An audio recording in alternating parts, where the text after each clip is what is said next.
All right. So welcome back. This is the repeat. Right. We had requests for part two. Right. Empire Strikes Back. We want to cover more of what everybody was crazy about. They said it was one of the best interviews that I've ever had on Jay's Analysis.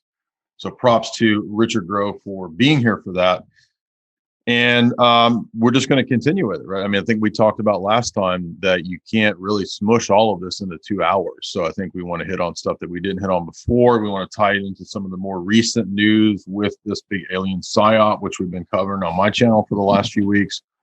And we want to talk about maybe some other Hollywood films too. Richard mentioned discussing Brazil, Terry Gilliam. So those are great, tie-ins. And we would have been live, except that, as you know, I have a ongoing problem with Streamlabs and Mac.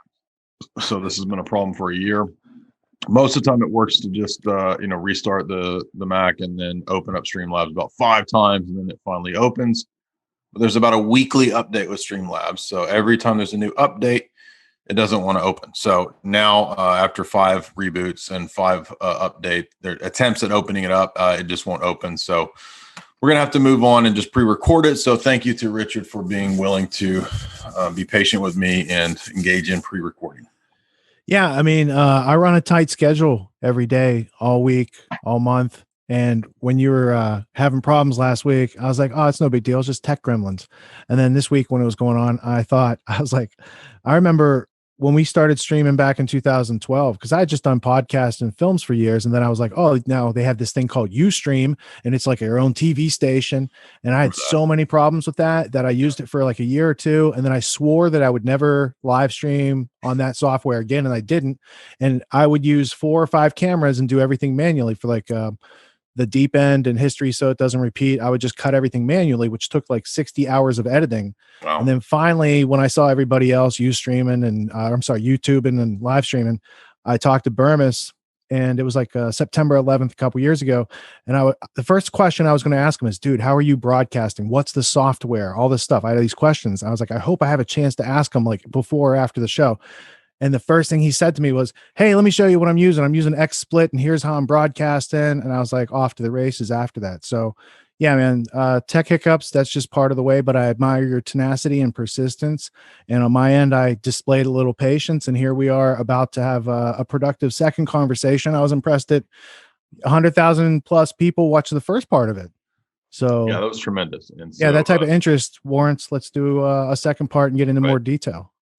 So in the first part, and you got a stack there. I got my stacks here. One of the things that people really enjoyed was hearing about these books. I had actually a guy on the Discord yesterday. He came in and he said, Jay, I wanted to talk to you. I've never heard an interview like that was 2 hours that packed so many books and so many references in. And he says that we're going into this stage in history where books are not going to be relevant to people. Books are going to be like a collector's item. Remember that scene in Star Trek where Captain Picard, like, he collects books, because in the Star Trek future, no one has books, right? It's a weird, like, eccentric collector's thing, right? Well, I think when they announced Kindle and they got rid of 1984, I was like, Kindle is where they burn books, like that name alone. And the first thing they did was they censored 1984, like as a joke, right? To get publicity and attention. Yeah. So this has been a long time unfolding. And I agree that they'll not only be like antiques and artifacts, but they'll probably be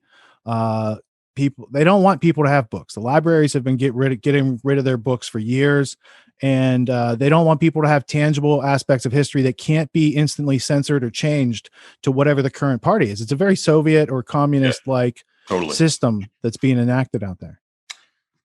Yeah, I was thinking of, if you noticed, with a lot of our assets and things that we put value into, whether it's pictures, whether it's music, right? It's all moving online, and that can be fine for ease, convenience, and this kind of stuff. But again, there's a huge danger in this. When you have everything on these digital platforms, it allows, as you said, for many, many years, Richard, the ability for them to censor, delete, control, and basically erase, right? So as I've gotten older, I'm more interested literally in physical copies. I like CDs. I like records, not just to be a hipster, but because I don't want everything in the ether, right?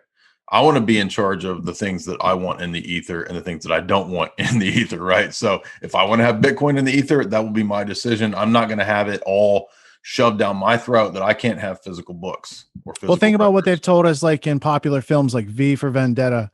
And the underground, the story is that the virus came through and then tyranny happened and they had to do it for people's safety. But who was the news broadcaster? Steven, he's an actor. What's his last name? He takes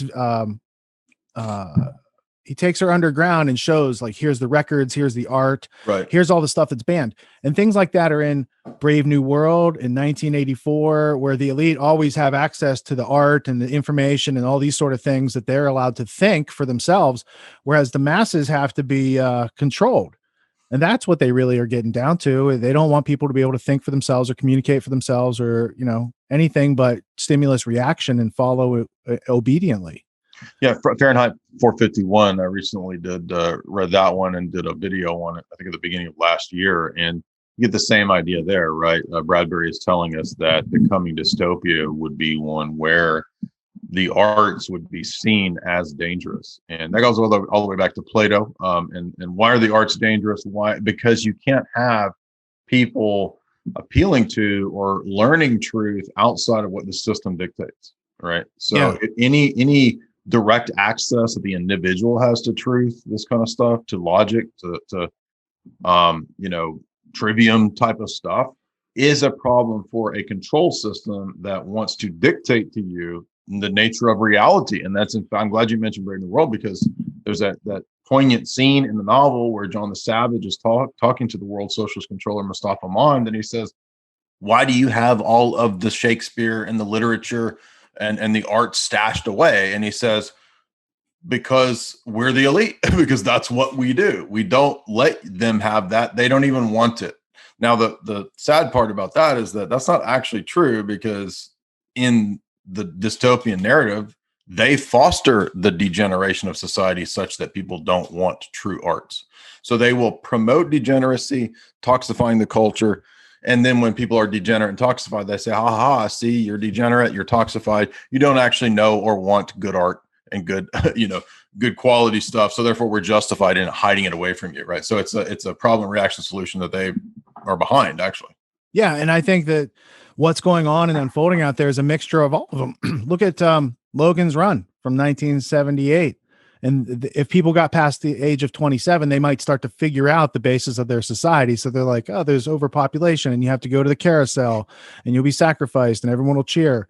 Right. So those types of ideas, they proliferate our media landscape out there. Traditionally, they've been around for decades and decades, but now it all seems to be coming to a real pointed head at the end of the cattle trough. Like they're just like pushing cattle down the funnel toward the machinery. And that happens when people don't have the ability to think for themselves. Right. They don't have the ability to ask questions and find substantial answers. And thus they're based and they have no other choice but to react favorably to what they're being told. So that's not freedom. Right. And that's what they're trying to extinguish. Debasement. I mean, this is one of the techniques that you can read, in the history of psychological warfare. Warfare in general is the idea of debasing the enemy, demoralizing the enemy. And so if we understand that the power structure views the masses as the target of these psychological operations, we can begin to see how people are manipulated, how people are played. I mean, I think in the last week, we actually saw some of this stuff. Think of limited hangout. Okay. So a limited hangout is kind of a temporary setup where a private company, intelligence agency, a private leak agency sets something up to give the impression that we've got this whistleblower, we've got this leak engine, we've got this thing that's going to tell you truth. It has an expiration date, and it really exists, within a time frame to target or to demoralize or to undermine some other type of thing. So it's usually not really it's not there for the purpose that it pretends to be. And I think, for example, QAnon is the most recent example of an obvious limited hangout. I followed it pretty closely, not as a believer, but as a critic from the beginning of it in 2017. The only reason I bring that up is just that we've seen a 2017 to 2020 kind of psyop of this arc of storyline that's told about the deep state patriots that are going to do this great coup, and it's going to be this and that. And it's just kind of leaving these breadcrumbs. You know, you've got boomers putting on their decoder ring every week to figure out the grand narrative and to decode this mystery message. And it was so obvious on the face of it that it was a long-term or a short midterm limited hangout that served its purpose, led a bunch of so-called patriots, I mean, sincere people, right, into what was kind of a trap. I'm not blaming Alex or any of those people. I'm just saying that overall, it was pretty obvious that it was a kind of a trap to make a group of people look bad, who may or may not have been sincere, depending on who we're talking about in the midst of this, you know, Trump support group. And I think it's a mirror to what you look at with the BLM and the riots and protests that we've seen on the left, right? So on the right wing, you've got this guy who's a shaman, right? And he appeals to the people that are the white patriots. And then you've got over here, the BLM people who are into voodoo, literally. So you've got religious ideological manipulation for the left and the right in these two, you know, fake things. And it's just a perfect example of how you can manipulate with dialectics, how you can utilize ideologies as warfare, ideological warfare, Weltanschauungskrieg, right? All this kind of stuff. So what we want to talk about, I think, what we want to dissect is understanding those things, understanding paradigms, worldview warfare, how not to be duped, how not to be tricked into, because it's like a minefield, right? It's like, you know, let's say you're red pilled, right? You're new to this stuff. Like you're just looking into the stuff Richard talks about, what I talk about. What happens to a lot of people is that, and it's happened to me, I'm not excluding myself, like you get distracted, you go off into some niche and you realize you were wrong. Oh, I believe something silly about this or that, right? There's all these kind of traps. And so my question to you at this point would just be, do you agree with that like when people wake up to stuff, there's kind of another like pen for you to be corralled into, like to, oh, come over here and believe this crazy thing. Oh, you believe that? Oh, no, come over here, right? It's like a carnival bark. Oh, come over here and believe this thing, right? Do you see what I'm saying? Yeah, let's say hypothetically, there's a power structure, and that power structure has an intelligence structure. Anybody who starts to talk about that, the intelligence structure has an immune system. And it would be psychological warfare. And it's not just intelligence. You got military as well. And there's a long history of these things. So if you're just watching the news and believing what you see, you're pretty much blue pilled because you're not asking any questions. Right. And then people get red pilled. They start asking questions. Then there's a convenient red herring trail of here's some false information that kind of looks like the authentic thing. Right. And newbies not knowing the difference, they follow off on it. Or even we experienced researchers contemporarily forget to ask the questions or find the source and geez, that wasn't really true. Let me retract that or whatever. So the ability to ask questions is the consciousness part. And that's where you're questioning the system, questioning the nature and history and evolution of the institutions around you, just to be an educated adult human being.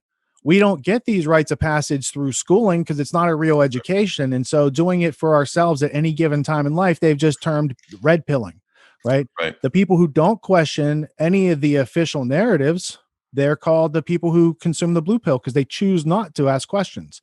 So it is a choice, like they said in that film. So that idea of asking questions, finding answers, that learning, training your brain, how to learn, how to identify that which exists, that which does not exist, and dismiss it as arbitrary and move on, is a very powerful thinking skill that they definitely don't want individuals to possess. They want you to have the group think, and not the good kind of group think where brilliant ideas are thought of that an individual didn't come up with by themselves, but it comes together, right? So there's good aspects and bad aspects, but the military intelligence, psychological warfare aspect, they're using tricks on an audience that's not questioning their way out.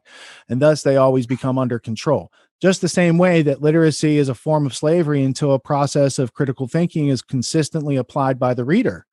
So without that balance, we're left with one side of the story. And when you describe those two opposing sides, yes, they are artificially created opposing sides, played by a third party or even a multiple, party outside of that that's benefiting from those dynamics. That's a historical trend that has been used in warfare for a long time. So for people to walk on to, I think I know what's going on because I read the paper and watch the news, you're pretty naive about history. Definitely not going to get that type of history from those legacy dinosaur news channels. Right. And until you learn about what are the right books to read to learn about individual liberty and responsibility, self-reliance, and these sort of things, and what has happened credibly that they've taken away from the story, because if they put those pieces back, you'd know too much about how things actually work. So it's those dots outside of those narratives that do exist and do have artifacts and evidence that I think are extremely important. And I've tried to collect as many of the hard copies and first editions of those artifacts. And the more you look into them, the more there are. It's not like if it's fake, you scratch the surface, there's nothing else there. But you go from Quigley into Sutton into Porter Sargent and a whole bunch of other writers who have described it. Who's the other guy? The Power Elite by C. Wright Mills back in the 50s. There's a bunch of people who've described the power structure, and sometimes it's them themselves at the Carnegie Endowment, or the Rothkopf Superclass book, where he's like, "There's 5,000 people that run the world, and you didn't vote for any of them." Yeah. So there's a lot to be learned before you take action. Man, you're really good at being lucid, like, and clear. Like, you're a really good orator. And I'm not just blowing smoke up your butt. I mean, I go into Spurg mode, and I like start going, like, and my mind just kind of goes crazy. My mind goes faster than my mouth, and I get all tripped up. But you're just like, it flows. So you're such a good speaker or orator. I have to give you props for that. But let's take a couple things that we mentioned and touched on last time that we didn't go into a lot of depth with. And another, like, so we were talking about manipulation through like QAnon and these different kind of shady groups. One book that I was not aware of that my wife hit me to that she had read a long time ago was H.G. Wells's book on philosophy and religion. And you might think, well, who cares? Why is it such a big deal? Well, if we think about the way that H.G. Wells, as like one of the master propagandists of the 20th century, the way he saw religion is that he saw it as a tool to manipulate people. So my point in going into this between you and I is not to debate religion, but to look at it from the vantage point of worldview warfare and psychological warfare and see, how do the elite view religion, regardless of what you think of it, or I or anybody else. What's their vantage point? Well, we know H.G. Wells wrote a book called God, the Invisible King. And you might be surprised as to what he sees religion as and how he views it. But what's not surprising is that as a propagandist, consonant with his other writings, he says that religion can be a tool for the global government, right? It's one of the best tools, because most people are not going to be motivated by facts, by logic. It's unfortunate. It would be nice if everybody was, but most people are going to be motivated by things like emotionalism, mysticism, appeals to things that are mythos, not pathos, exactly, or logos or ethos. So maybe you could speak to the way that, from the vantage point of geopolitics and the history of geopolitics and intelligence, analysis and this kind of warfare, how do the elites see religion, and why is it so dangerous in one sense that they view religion as a tool? Well, religion's a form of control outside of the state, so it's always kind of a threat. And when you talk about H.G. Wells, I go back to, how did he start his career? He was mentored by T.H. Huxley, Darwin's bulldog. He was a eugenicist and Fabian socialist. And then he worked in psychological warfare, oddly enough, in World War I, and continued to kind of play that role outside of that. So his books can be a description of propaganda or his behind the scenes, because like his experiment and autobiography, he talks about sitting in with the roundtable meetings and knowing these people and their plans and this sort of stuff. So to go back to how the elite see various religions, they see them as jars of people with handles on them, most likely, because what I know after that book that you cited, what year was that written in? 1917. All right, 1917. By around World War II time, 1938, 1940, you've got Alan and John Foster Dulles and the World Council of Churches and MI6 and CIA and OSS, because CIA comes after OSS, but it continued. This control of, if they can control the religious leaders of various sects around the world, then they can control those populations of congregations. So that is a war type of tactic. And Quigley also says this. He's like, they just don't fund the right and the left. They fund, religious groups and everybody kind of in between that will be useful to their taking away global freedom through use of technology, which we would call technocracy or technopoly if it's totalitarianism. Yeah, great example of this is, and I don't want to make any Roman Catholics mad, but there are instances where the CIA has admitted, for example, I think it's in Philip Agee's book, I think, or is it the John Marks book on the CIA? But one of the two books mentions the CIA using the staged Marian apparitions to promote the Western Cold War narrative. Now, that doesn't mean that I'm saying the Soviets are good guys. I'm just using it as an example to show an intelligence agency utilizing local superstitions, Marian apparitions to promote a specific narrative. Okay, so we know that exists. My own personal suspicion about things like Fatima is that Fatima was actually an older version of geopolitical psychological warfare. Because if Mary is appearing to give this miraculous revelation or whatever, like, why is she not talking about who's really behind Marxism? Like, why is she saying that Russia is behind Marxism? Russia's not behind Marxism, right? England, Marx, bankers, that's who funded Marxism, and it was exported to Russia, as we know from Sutton's books. So I would expect that if this was a, quote, real divine revelation from Mary, it wouldn't fit into the Western power elites geopolitical war narrative, but it serves it perfectly, just like Cold War apparitions serve the Western geopolitical narrative perfectly. And again, I'm not. It's like that guy Harold Gantz from the NSA found that code in the Bible. It said Osama bin Laden will, attacks the two towers. Yeah, Bible right? code bullshit. Yeah, right. So the Virgin Mary, that whole apparition, digital hologram thing that was psychological warfare that they did plan to use. I'm not sure if it came from Agee or Marx. The interesting thing, I don't have the Agee book. But they just talk about it. So okay. They just mentioned that the CIA did that in Vietnam. So the Viet Cong, they used the local superstition about. John Marks mentions the usage of the local vampire myth. Yeah. So okay. You're right. Tell them vampires.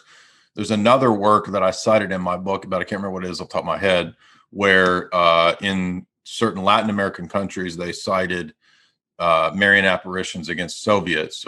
Mary has appeared and she told us that the Soviets are godless, like this kind of a thing, right? Medjugorje. Oh, I forgot. Medjugorje is another one of these Cold War apparitions that just pops up to tell the Catholics to beware of the atheist Soviets. Okay. So, and again, I'm not saying that makes Soviets good. I'm just saying that that's obviously a geopolitical narrative that's made up. And the other piece that fits in with Agee was his counterpart, William Bloom, who wrote a whole stack of really good books that I have over here that Oliver Stone used to help write his History of the United States series.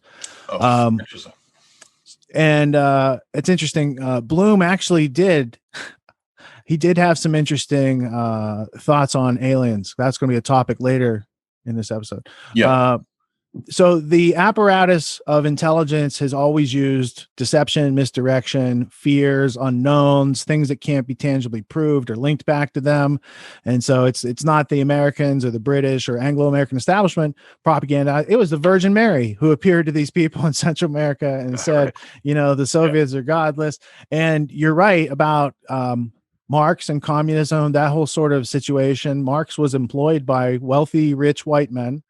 And they were anti-capitalist because capitalism was how America got away from the British Empire. And by this time in the 30s, they're looking for a way. They had just lost the Battle of 1812. And they're like, hey, we can go after them economically.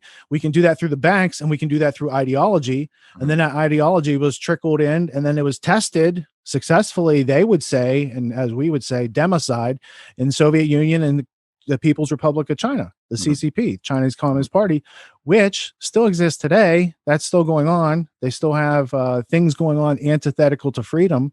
And now it seems that they have enough influence in this country that they have control of the media and the politicians and basically can say anything they want now, which is nice because YouTube doesn't recognize sarcasm. So we have to say, this is very nice. Just kidding. Yes. So we've got this idea of worldview warfare. We've got this idea of manipulating the unknown, right? You can talk about the beyond, right? Invoking the beyond, invoking the unknown. This sort of utilizing these things as strategies and techniques. If you go back to, there's a great chapter, for example, in Machiavelli's Art of War. So Machiavelli wrote a book like Sun Tzu's Art of War, but it was updated for the warfare of his time. And book 6 is great because chapter 6 just gives you all these different tricks you can use, right?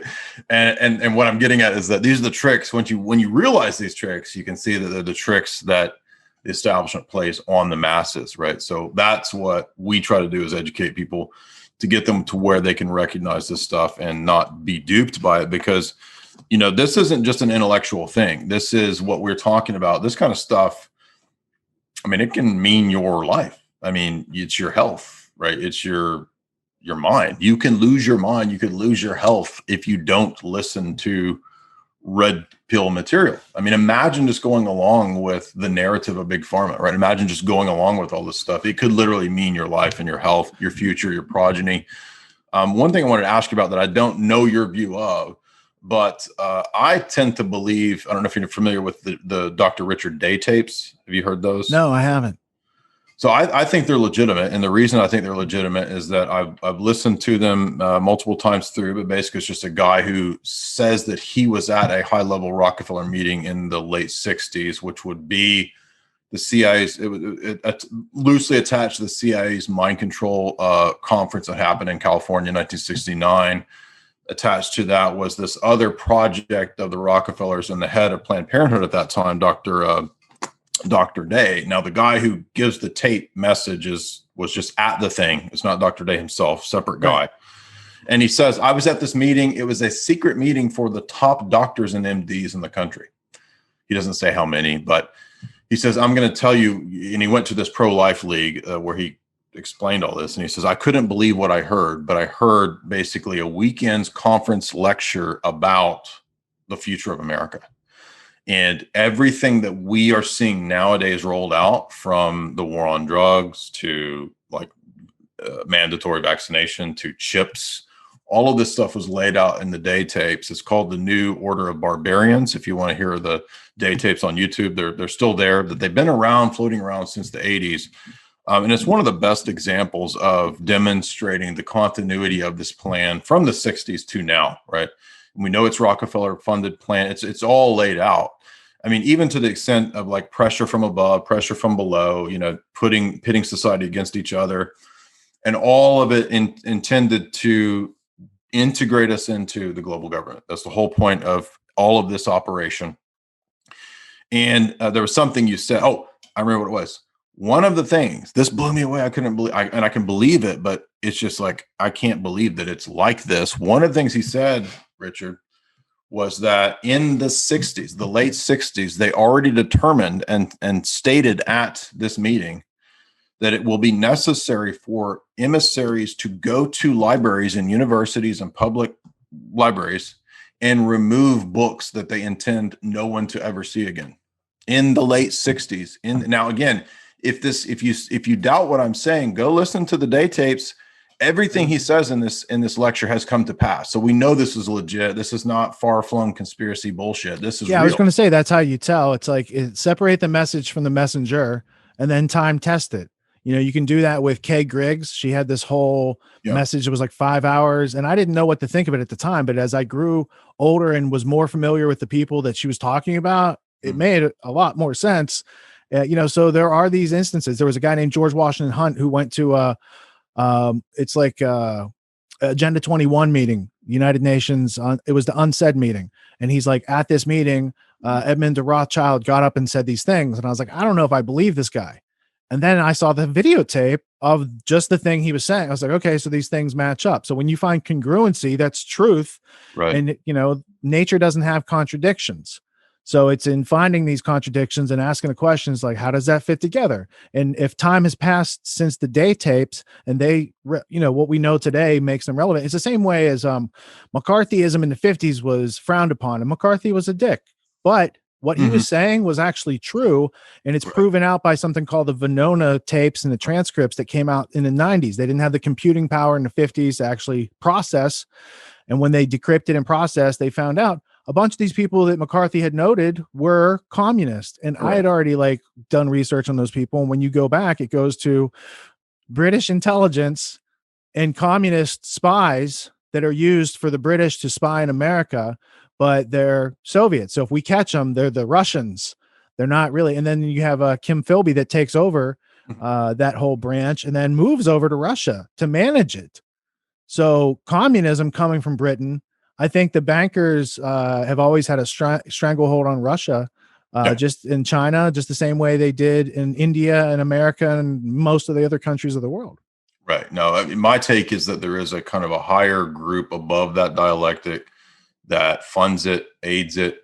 There are disagreements at times amongst those groups as to how to get to that end game, but the disagreements amongst those higher level groups are all over the playbook. How do we get to the end game? Yeah. They're not disagreed over the end game. And who gets the most power through the playbook. So they have internal struggles. But as far as the money, like they don't need money to do what they're doing. Right. They need human beings to do stuff for money because they can print money out of nothing. Yeah. Right? It's getting people to do things that are evil for money. Right. That's the real trick. Right. Like people are out there doing evil things for Federal Reserve notes, killing, kidnapping, human trafficking, and those dollars are worth literally nothing. Yeah. And that's the big trick. People doing evil things for money. That's a trick. Yeah. Yeah. Now, but that what was so amazing in that day tape that made me think of, and I remember when I was re-listening to these a year ago in Florida, I remember driving around. I remember them talking about the section of we're going to have to send people out to libraries to remove and destroy books. And I thought, dude, that Richard needs to hear that. That's exactly what Richard Grove has been. It's straight out of Fahrenheit 451. Exactly, when you know they're like, hey, I heard that firemen used to put out fires. Oh, that's a rumor. That's a conspiracy theory. And it always made me wonder. I wonder what books he was talking about. Was he talking about Tragedy and Hope? I mean, I think it was 1969, so maybe he meant something like that. But he said that in the future there won't be books. Like you're not going to be reading. You're not going to go to the library and check out books. Like it's going to be controlled. The information that you're allowed to see. It's not going to be physical copies. At least that's their goal, right? It's going to be what you're allowed to see on your screen, right? And we know Jacques Attali says that in Brief History of the Future. He says, you want to have books, you're going to have a screen, and you're going to have a little bitch robot, rolling around, following you in the house, telling you, ordering you what to do. And he's going to be the way that you learn about the external world. Like, yeah, they're not even going to let you Google the internet. They're not going to, I'm sorry, did I say that? They're not going to let you query the internet to find your info. They're going to want a proxy. They're going to want an Alexa or a Siri or a Cortana in between you and the actual data. So we might have lived at the high water mark where we had the access to the most data and most freedom. Right. And now these people are like, no, we don't need you to have that anymore. We have what we need as far as robotization, and everyone's under control, wearing 2 masks now everywhere. So really, we don't need all you guys anymore. And oh, by the way, we wrote about that in Limits to Growth and Club of Rome. And this is not new idea, that they're bringing about. And that was part of the founding of Klaus's World Economic Forum was Aurelio Pache, who Club of Rome. And then the other guy, the Prince Bernard, the SS officer. What a wonderful group of people to make a great reset for the world years later in their image, right? So they're dead. Those guys are dead. But yeah, the great reset that Klaus is commandeering is inclusive capitalism on freshly minted steroids and bottomless pits of trillions of dollars being coined just because of, they can.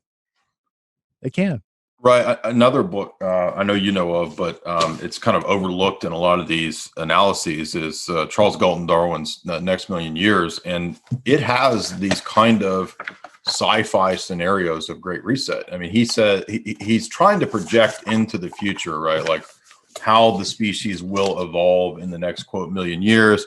He says that the Anglo-American establishment elite are the ones who are going to commandeer the evolution to bring us to that point where man evolves to be basically gods.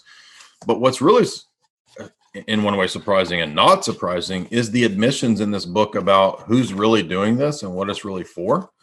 And I mean, even to the point where Charles Galton Darwin says basically that this is just an evolutionary mechanism where we think we're going to, as European bloodline nobility, control the future. Like he literally says, we have special blood, magical blood, and that's what gives us the legitimacy to run the future in a million years. And so because of that, we have the right and the mandate of nature There you go. There you go. If you got the mandate of nature, I mean, what are you going to do from there? Right. It's like you got to do it. You know. He says, and we'll evolve into separate species. This is where that famous BBC article of the Eloy and the Morlocks. Right? We're going to evolve. I mean, you look at these people, right? Look at Bertrand Russell. Like, he doesn't look like some shining, you know, Aryan blue-eyed god creature. He looks like a goblin, a turtle, right? That's the irony, is that.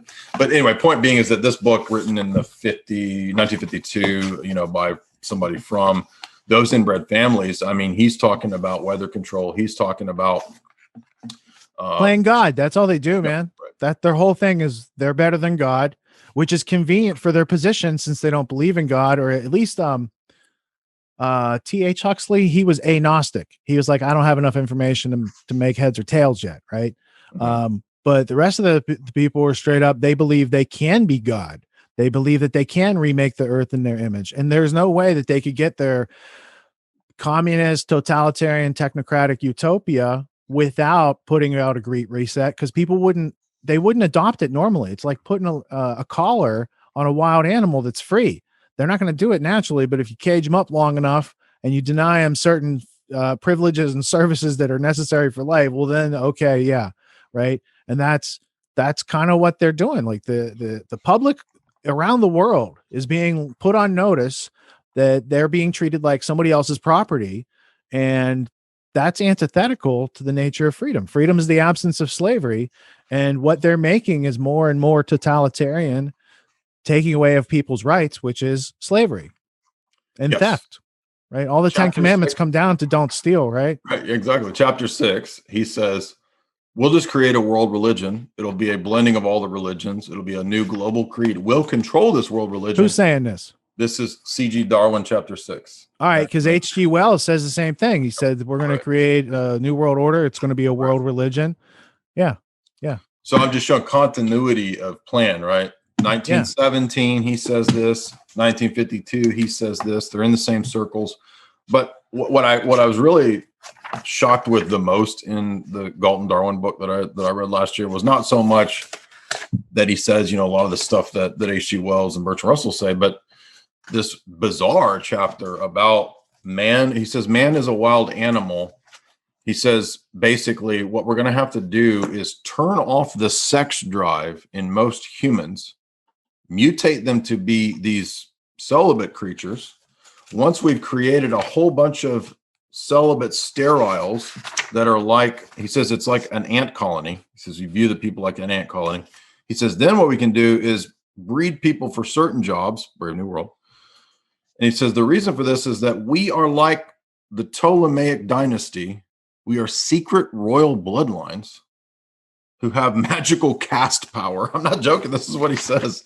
Like, you think that this is like science. What's the title? This is scientific. What's the title of the book and what's the page? This is Next Million Years, Charles Galton Darwin, pages 126 and 27. And he says, look, this has always been the case with the elite. The elite do incest because they are a higher magical royal he says it's a sanctified bloodline. And he says these secret sanctified bloodlines have always existed. It's what the caste system is all about. And it's what gives us, like you said, that mandate, right? And he says it's no different with the Brahmins. The Brahmins were an example of this, and it's no different in the future. And this is how there will be a master race. These bloodlines will be the master race because they are the height of evolution. I'm just saying this chapter is like, it's like Hugo Drax, right? If you've read the, you know, I'm serious, literally, like it's Moonraker level stuff. And he says, if you want to understand our plan, it's no different than Plato's Republic. He refers to the Republic. He says the Republic is this. Casts. I mean, Bertrand Russell, Impact of Science on Society, says the exact same thing. And I think a lot of people, as you know this, but a lot of people don't realize Plato's Republic is communism. Yeah. The best part of Moonraker is where they run through the NASA stage. Exactly. They get chased I around. love that. Making that, right. Exactly. Yeah. What you're saying is 1950s, the same time, they've got Julian Huxley from the World Eugenics Organization helping to start United Nations. Was it which organization was it? UNESCO, right? So they've got world eugenicists right there, and Galton Darwin, he's feeling pretty brave to put it out just like that. But it does lend just a little bit of credence to what you see as like far off wacky books out there in the conspiracy fringe, like Fritz Springmeier's 13 Bloodlines of the Illuminati. That's what I was going to say. Right? It's like if Springmeier actually was using quotes like that in his book, it might carry more weight. It's an interesting piece. And I do think that those people believe those things. I just don't think those things are real. But if they act like they're real and they're swaying power over people, kind of, makes it a little bit. Let me be more specific here. Yeah, go ahead. So I'm not saying that. So I've read all of Bloodlines of the Illuminati, and I'm familiar with the argumentation. I think that one thing that happens to a lot of researchers, and perhaps this happened to Fritz when he was learning a lot of this in the 90s. If you read it, you'll notice that, I mean, he was citing Tragedy and Hope. He's citing Anglo-American establishment, like back in the 90s. So I will give Fritz credit for seeing a lot of the things like that and these important, powerful families and how they tie into bloodlines. Unfortunately, in that book, there's some leaps that are made in the fact that people have the same names, and I think that's a problem for that book. Not everybody. So that's unfortunate. But I also recognize the limitations. Like, again, I try to separate the messenger from the message, right? And then consider like his situation. They didn't have the internet back then. Right. They were going to libraries, looking for old magazines, right? So, and there weren't as much, it wasn't as easy to fact check the data. Right. So sometimes they would go with hunches. They were trying to sell books. So look, I'm not saying that Charles Galton Darwin is believing in magic. What I'm saying is that he's taking the idea of royal bloodlines being magical, and he's giving it a naturalized interpretation. That's almost what royal means, is magical. Exactly. He's saying, yeah, look, we're not doing anything different than the ancient bloodlines did by saying that we're at the top of the pyramid. And so because we're at the top of the pyramid, social Darwinism, we have the mandate to do what has to be done. That's all he's saying. I'm just saying that it was just funny to see him appeal to magical bloodline in the ancient world and say, we're that now, and that's our mandate. And that vindicates what we do. I'm not saying that Charles Galton Darwin believed in magic. He didn't. I'm not saying that. Well, at that point, there had already been like a merger of British Israelism in like 1910, 1912. So there was, because that was, a belief that the royalty in Britain gets their royalness from King David of the Bible. And then by merging with people of the Bible, they're like, hey, can you substantiate our story? And will you substantiate our story? And it's like a merger of resources and power. That's a great example. I actually have had debates and arguments with people who believe and the reference would be the British Israel World Federation, and you can find it in the older Encyclopedia Britannica and the Jewish Encyclopedia and references like that. I think that's and I actually met people who I think were in British intelligence still that believe this goofy narrative. But one person that I met was a very nice, sincere guy. I don't want to be mean to the guy. I think he legitimately thought that this is true. But I mean, if you do kind of have a solid background in biblical studies, I mean, that is just on the face of it really preposterous. I mean, there's no. It's like taking anything that in ancient history kind of has like a fuzzy kind of dark area where humans don't know, and then you kind of construct the narrative of, oh, look, like we have a red beard, and ancient Vikings had a red beard, and King David is said to be redheaded, so King David was a Viking. It's just made up, right? Like these kinds of stories like this.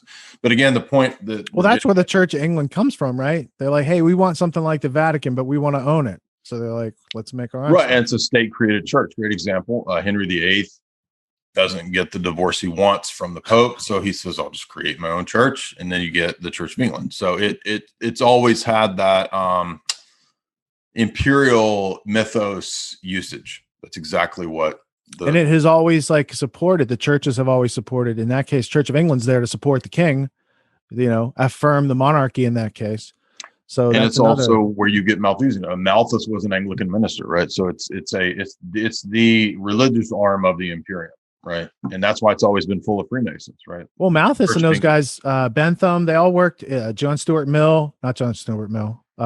Locke, maybe I don't remember. Let me put it that way.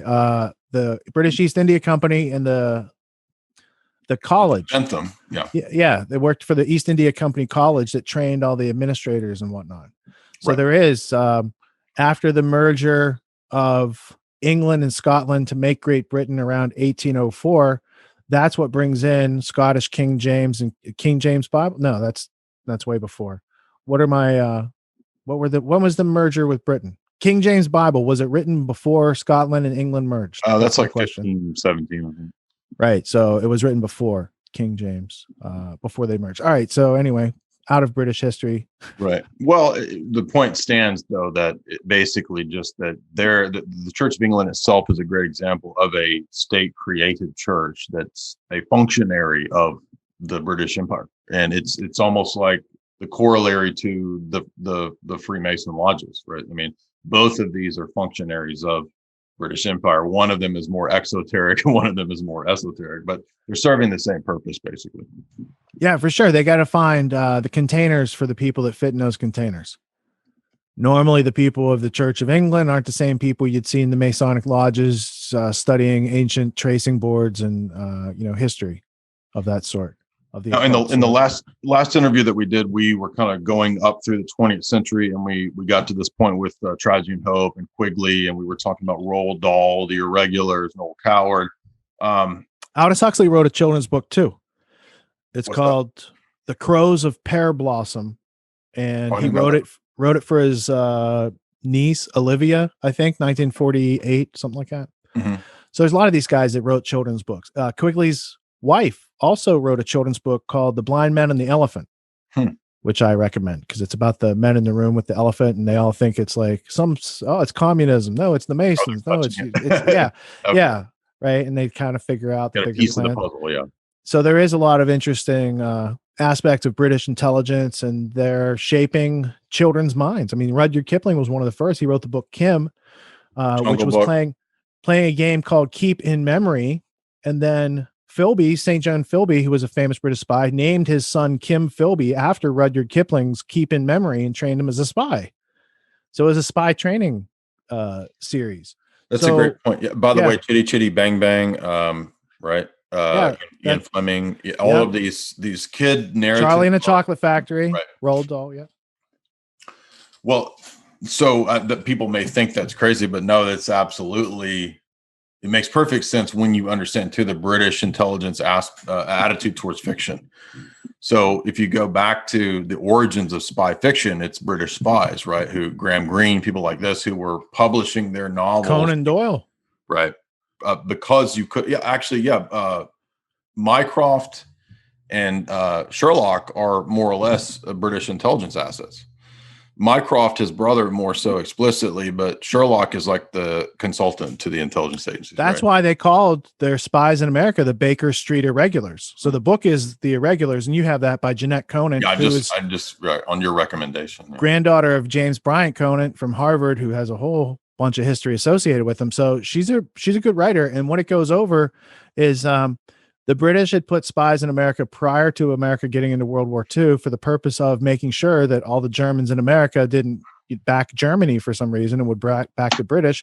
They carried out assassinations on American soil. And it's a fascinating history when you start to dig into the names of the people like Evar Bryce, who was Fleming's classmate, also a spy, and what all these network did. And what I found was, once I mapped out and put it into a history blueprint, I'm like, okay, so here's all the people she's talking about.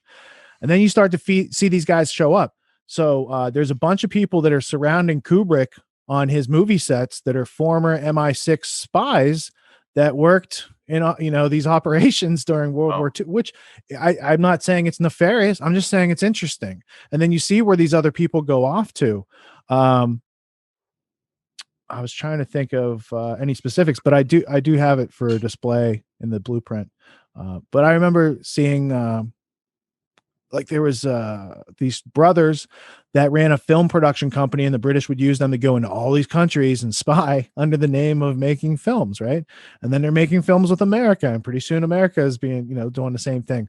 So there is a whole lot more outside of the net, like the official narrative or what people know about these things, that is tangible, substantial, relevant, and really interesting when you get into like reading the history about it. And like you said, with them taking everything electronic, they're not going to want you to know in the future, Here's the, head of MI6 at the time, Masterman, who said they knew about Pearl Harbor in August and didn't want to tell the Americans because it would spoil, like he didn't want to tell the Americans they were spying on and running the spies because it would ruin the special relationship. They don't want people in the future to know those sort of things. They want to offer one story that is only believable if you don't have any other info. And ironically, and I wanted to get to this point about movies, the movie that I went back and reviewed, Jamie and I just watched it, that is an actually revelatory insight into this period that you're talking about, is The Good Shepherd. And I know I'm sure you've seen it, but there's this excellent sequence of scenes where the Matt Damon character is playing kind of this early OSS CIA guy. Skull and Bones too. Right. He's inducted at Skull and Bones, recruited when he's at Yale.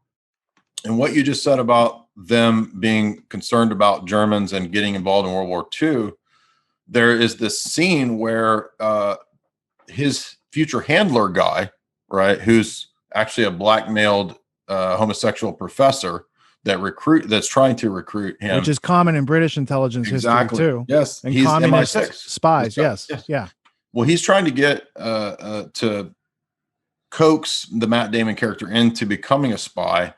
The FBI goes to Matt Damon and says, "We want you to rat out that guy because we think he's a Nazi," when actually he was an MI6 agent undercover spying on the German society at Yale, which was actually these German agents. And so what happens is that this leads to the Matt Damon character getting involved and recruited into intelligence work after he goes through the Skull and Bones ritual initiation, all this stuff, into the good old boy network. Then he goes to England to train in counterintelligence. And here's the great irony, is that who was the guy who was like flagging and picking him from long ago? The Oxford, the professor who is the homosexual who's blackmailed. He trains Matt Damon in all of this, counterintelligence stuff. And then what does the rest of British intelligence say to the Matt Damon character? By the way, would you go kill that guy, please? Because he's gay and he's blackmailed. So then there's the scene where Matt Damon is implicated in the death of his handler and trainer. So there you have it. That's everything that Richard was just talking about is within the first act of Good Shepherd.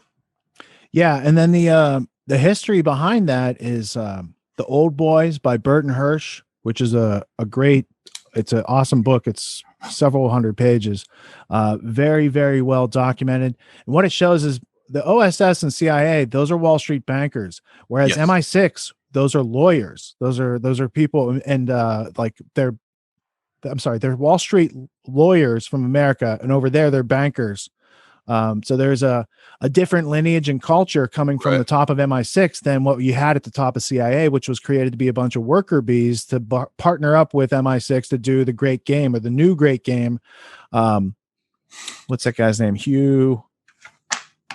I hate remembering. There's a good book on the Great Game by Peter Hopko. Well, the new Great Game, there's I forget his last name, but there's a author named Hugh with, I forget his last name.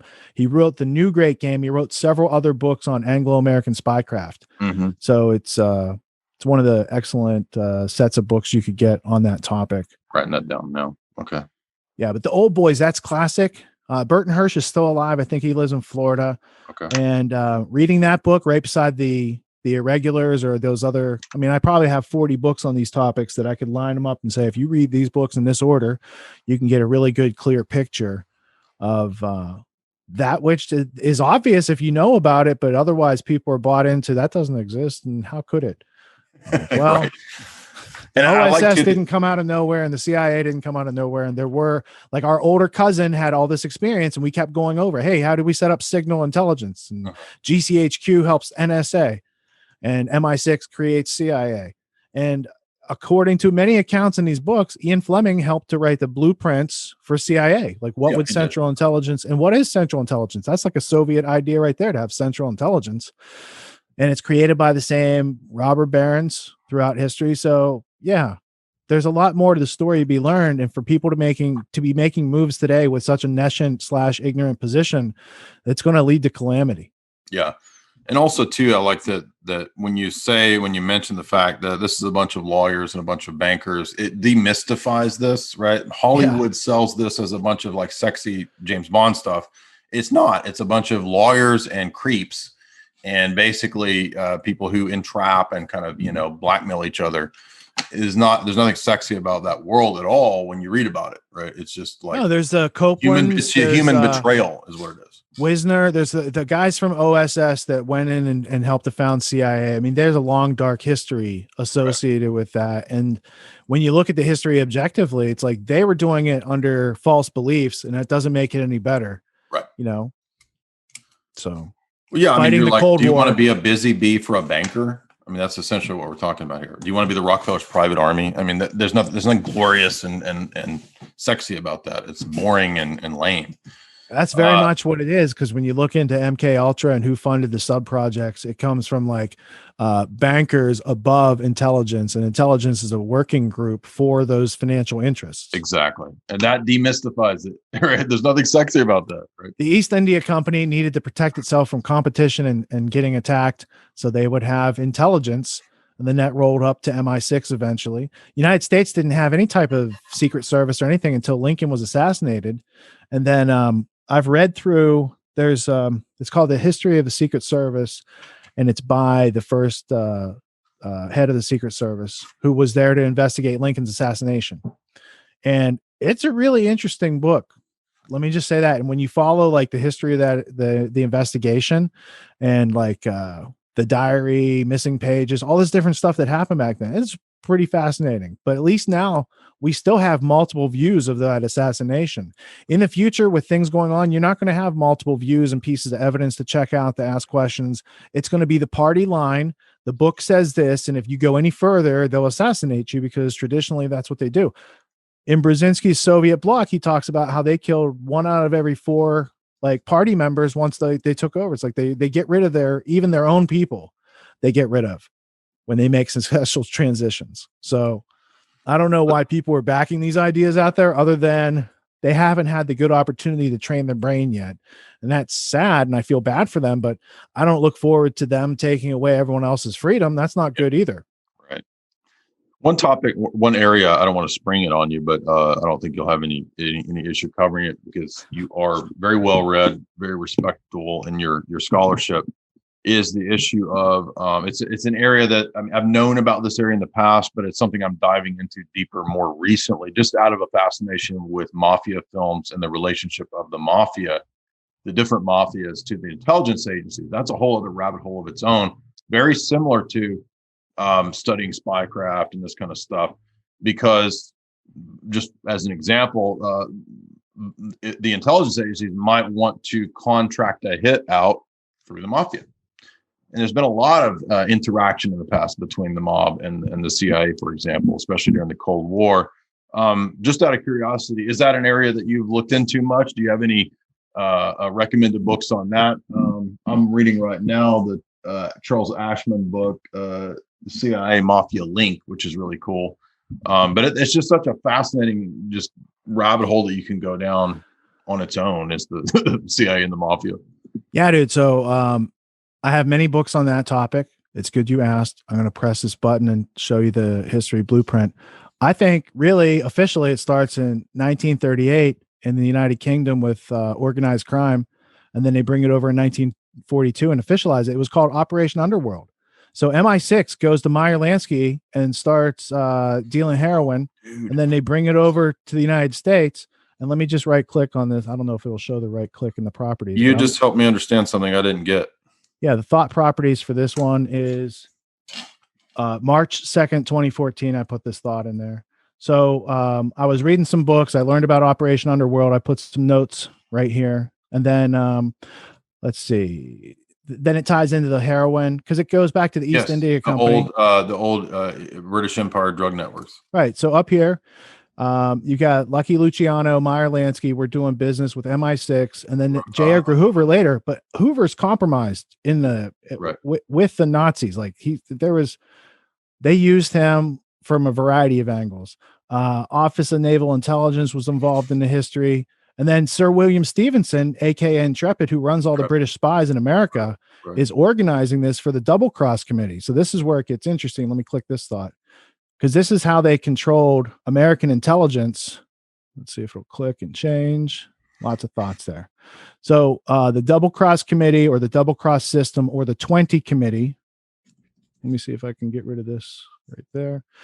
You can read about its history, but it's Anglo-American intelligence, specifically the people who knew about Pearl Harbor ahead of time and didn't tell the Americans. And so Masterman, John Cecil Masterman, was the director of MI6. Here he is at the time of World War II. And it's in his book, The Double Cross System, where he admits that they were running the spies that were doing the work for the Japanese. And the Nazis, they were running spies for all those groups. So. Okay. Well, that explains why you can get like, isn't it? It's he's an Oxford Don. He's in with the Reinhard Galen that trains Mossad. Yeah. That all comes from this double cross system. Gotcha. Right. So that's why they would have people select Nazis. Let me just get out of that. That's why British and American intelligence selected Nazis to preserve. And one of those groups was Reinhard Galen, because he had an not amazing in my terms, amazing in their terms, intelligence network that they wanted to preserve. And then they eventually used him to help train Israeli Irgun and Mossad, and help to bring about the same type of security tactics that they had in Nazi Germany over to the newly created state of Israel. Yes. This is why I didn't understand. So 2 or 3 years ago, I went on a tour, and I would actually recommend it. It's got a little cheesy, but it's actually worth doing this given what you just heard Richard explain there.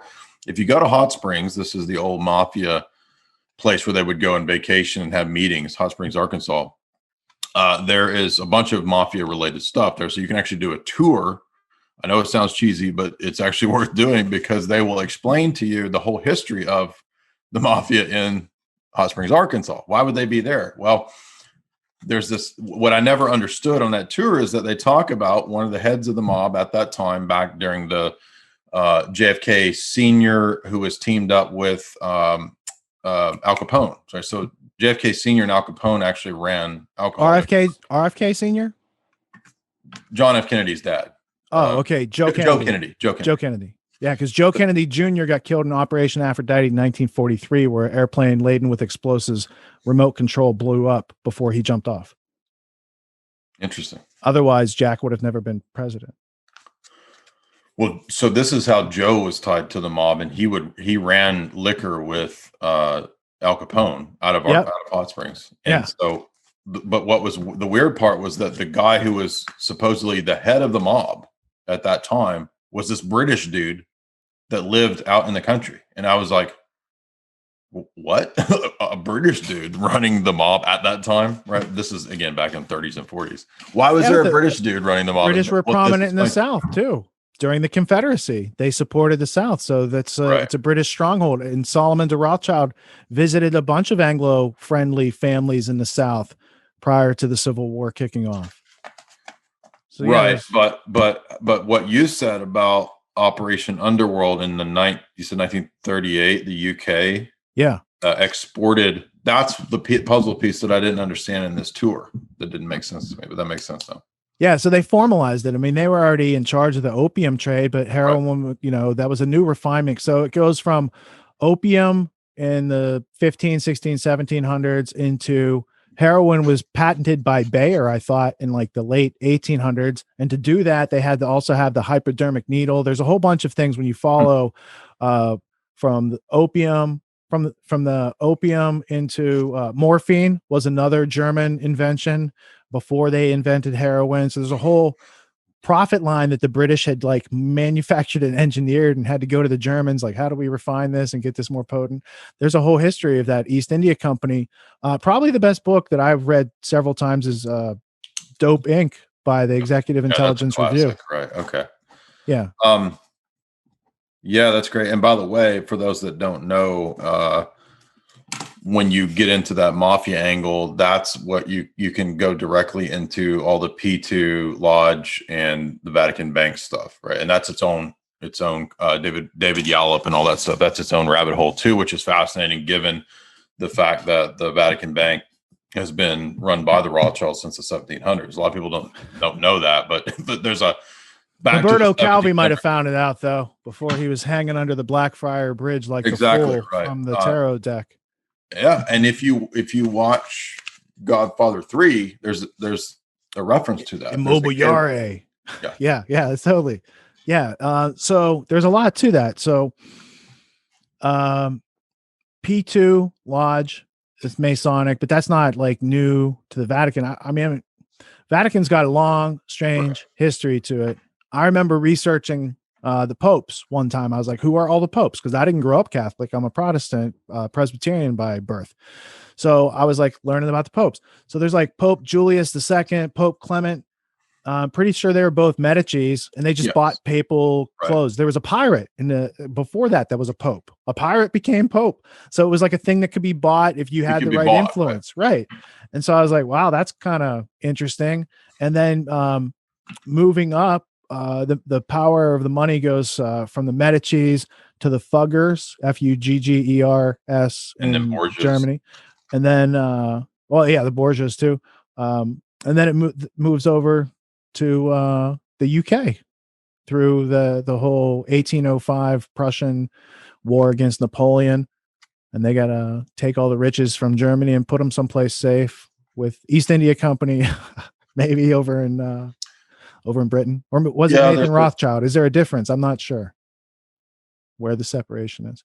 Yeah, and a lot of people don't know about the spies that existed back then. There was a lot of famous spies. Sarpi, I think, is one from the Venetian black nobility. These spies, the people that were working for the Borgias, and ironically, a series that I didn't think I would find that interesting, but as far as I could tell, is pretty accurate because I have done a decent amount of reading on the Renaissance era papacy. Was that Jeremy Irons series that was on, I think, Showtime or HBO? I watched it like 10 years ago. Probably. Yeah, the Borgias, because so he's playing Alexander the Borgia, the worst pope of all time, supposedly. And I mean, I highly recommend watching that because it's so revelatory in terms of how the offices were bought, how the geopolitics determined all this stuff. It's wild, but you'll see that same pattern of how these offices and positions function today. And similar with that, the series, The Tudors, which was about, what was it, Henry VIII? And you could see the religious and the chancellors and the people and the power shifts and the treachery and that sort of stuff. I don't think that's historically accurate, but the notions that they're expressing happened in history as far as intrigues that went on. Question for you, maybe not. So a lot of my audience, obviously we do a lot of film deconstruction. I know we talked about discussing Brazil. We talked about Terry Gilliam. Before we get into some of that stuff. No, I was saying we're in a Terry Gilliam movie right now. You live in one. Exactly. Maybe beyond the kind of the obvious ones that everybody will mention, Richard, what are some of the films that you really find moving? Could be anything, but not the obvious ones. What are some films that you think are really powerful, moving, express important ideas? All right. So I'm going to go with Cry Freedom, about Steve Biko, who was the founder of the Black Consciousness movement in South Africa.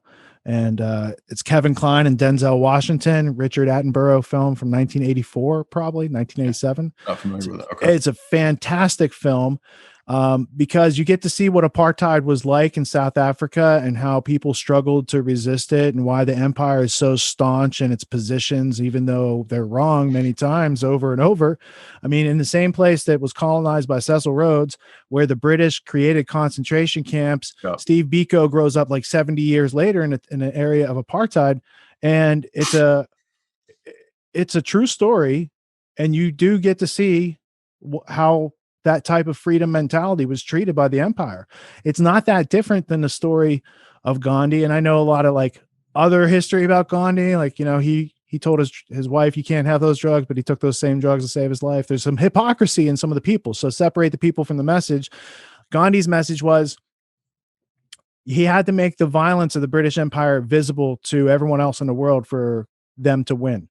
So there was a strategy behind it. So helping people to like bringing that injustice forth so other people can see it, so that British culture would say that is abhorrent and we have to stop doing that because they're letting people know we're doing that. That was kind of what the thing was, right? So that's being done over and over again throughout history. Yeah. So music and films, I've spent a lot of my life consuming, and some of it over and over. But that would be one. If I could say, just watch one film, watch Cry of Freedom and realize, or another one would be In the Name of the Father with Daniel Day-Lewis, because I remember that was a really visceral first viewing for me back in the 90s when it came out, because I had no idea that the British were treating the Irish like that. Like that whole war bombings going on in the 70s, right? And then I watched this other movie called it's a recent movie. It's about Cleveland in the 1970s and all these pipe bombs. There was like 36 bombings in Cleveland in the 1970s between these gangsters. And I forget who's in it, but Christopher Walken's in it. I don't remember the lead character's name as an actor, but that's another really good one. I like these films that show us what's been going on in our reality that we didn't know about, so we can act as if and not be so ignorant moving forward. Good point. Okay. Yeah, I'll check those out. I haven't seen any of those. Well, another question too, I meant to ask you last time that I didn't get to was, we've been talking about, sort of agents of the British Imperium. What do you think about the theory or the analysis that perhaps Gandhi or Blavatsky were UK agents? Have you heard this? Well, no, I haven't heard that. But if I think of it in terms of Gandhi, he was from South Africa. Indians in South Africa were discriminated against, much like the indigenous people from there. And I don't know if he could have gotten co-opted by the British Empire or not. I do have a friend who used to live here in Connecticut. He now lives in South Africa, and he was a mentor to Steve Biko, and he's Indian, and he's probably in his 70s now, but he was in South Africa when Biko was going to med school. They went to med school. I think they went to med school together. And my friend got marked as a political prisoner. Mm-hmm. He got exiled from South Africa. And then he wanted to discover, he's like, what is this force oppressing me and my people? So then he found his way in to Oxford and Cambridge and attained degrees from like all these highfalutin schools. He has a very impressive resume, all to understand what is the empire, how does it work, and go forth and do these things, right? So he and I don't really see each other eye to eye politically, because I'm pretty sure he leans left and he's communist. But as far as individual freedom and being anti-apartheid and having interest in what is this this supranational force stomping down freedom all over the planet, like he's a very big human rights advocate. I just, some people don't agree on politics, but you can still be friends.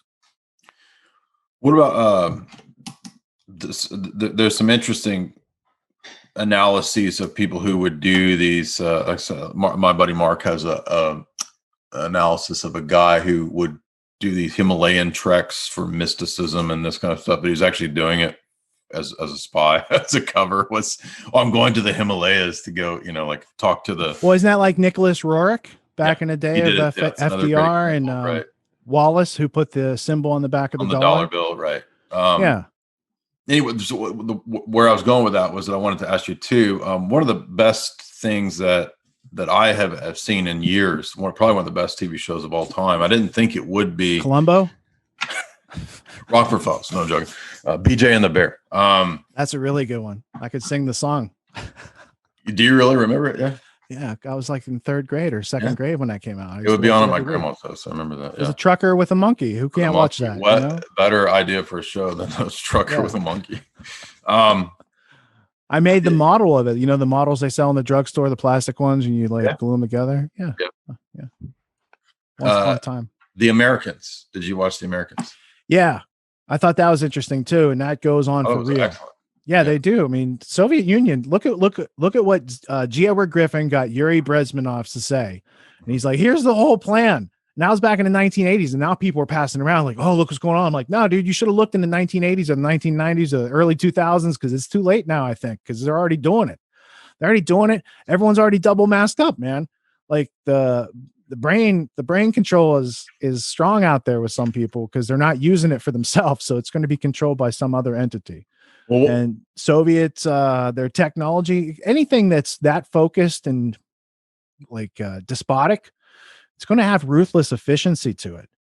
Just like if you live in a country where you got hot water and you sleep under a roof, try fighting against the people that don't have any of that stuff. mm-hmm. They're a little more hardcore, right? And that's what the United States discovered in Vietnam. They're like, dude, we live like this all the time. We can take it. We're not going anywhere. We're digging holes, So you have to consider that too. One of the things that I thought was so profound about that show that I didn't expect was not just all the, interesting storytelling and the spycraft and all that back and forth, but the way the show, and I'm not going to spoil it if you haven't seen it, but the way that it ended, it wasn't the most, it was a somewhat fair portrayal of the fact that, you know what, in America, the ideals that we think we have nowadays, right? And this is taking place in the 80s, the collapse of the Soviet Union, versus what was portrayed to us as the enslavement of the Soviet Union, actually we're both kind of under two systems of slavery here, right? So the Soviets, who are tempted as agents in the illegals program in the U.S., they're here, they're in the U.S., they grow up here, the children grow up here, and the temptations that they have in America are a flip side control system of what's in the Soviet Union. And I'm not trying to be unfair to, what America is supposed to be, right? As this small government, non-interventionist, classical liberal state is not what we have nowadays, right? That's not the present day America. America is becoming the new Soviet, right? It's adopting those. That's the irony of the show, is that you think that if the agents came to America, they would be free. And then here we are nowadays in a system where we're the new Soviet is what I'm getting at.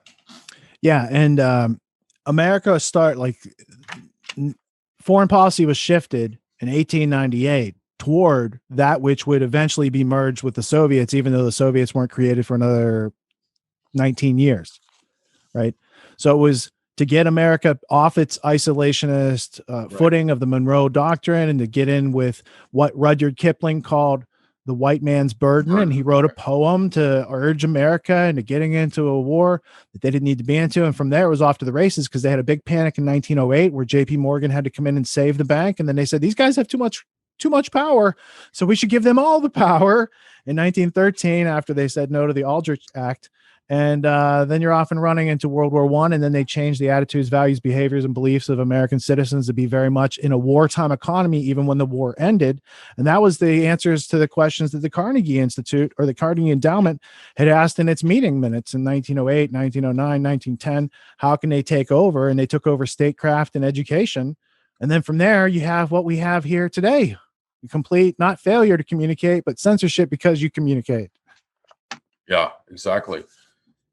You've got some awesome stacks of books there. A couple of I see that I don't have. Why don't you want to run us through some of these recommendations that you've got here? This is one of the things that people were really looking forward to. Was I've never even heard of these books. You guys are talking about awesome stuff I've never heard of. Yeah, that's the whole point of what we do, right? We read books so we can tell other people, like, hey, here's why you might want to read this book. Right. What I've got here is I've got Limits to Growth by the Club of Rome. And then I've got Limits to Growth Reimagined, the 30-year update after the first edition. Right. And then the First Global Revolution by the Club of Rome that kicked off Agenda 21. Right. And then this is a bigger copy of the text of Agenda 21, which isn't necessarily friendly to our future. Though I did think what was interesting in Agenda 21 was they wanted to eradicate polio by the year 2000 because they didn't eradicate it in the 50s with the vaccinations. So they said they wanted to get it. And if you look today, polio is being spread by the vaccines in Africa. They're creating more cases than would naturally exist because it doesn't make any sense. And then in this pile, this is like the arc of Zbigniew Brzezinski over 20 or 30, actually like 40 years probably. Oh, wow. So let me start with, I'm going to start with Little Z-Big. Let me put this book cam up. Hit this button. So Soviet Bloc. This is one of the first books that he starts. Let me put these where here. All right, Soviet bloc. Let me see if I could do something like that, like split screen it. All right, Unity and Conflict.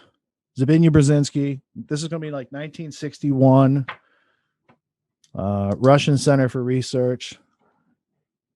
So it's Harvard and Columbia University.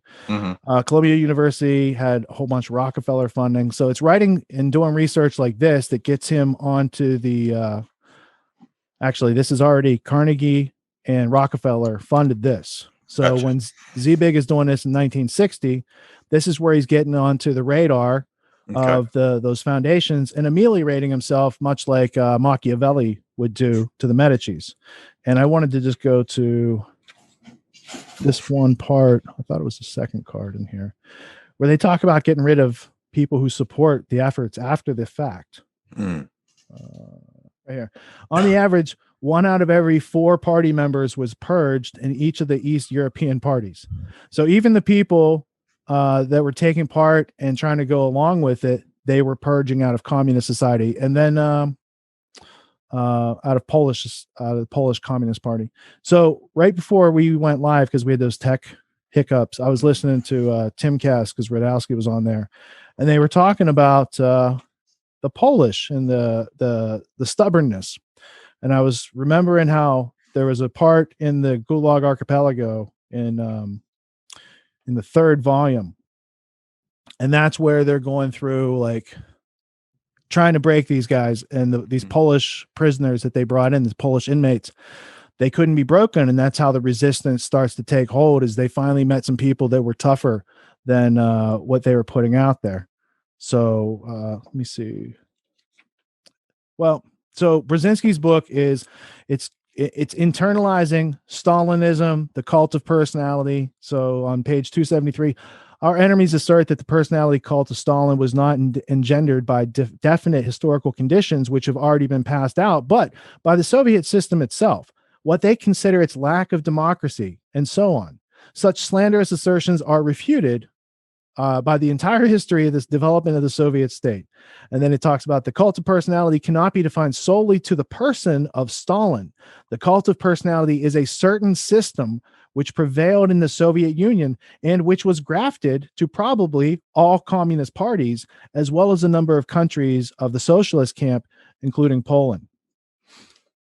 So that's Brzezinski, 1960, before he gets into Technotronic era. But that's one of the earlier works. Okay. And then you're familiar with this one. Yeah. Where he starts to say, hey, look, we can take this technology and we can use America as a jumping point. At the same time, he's writing this book, praising. Let me zoom in for you. This is my favorite page of the book.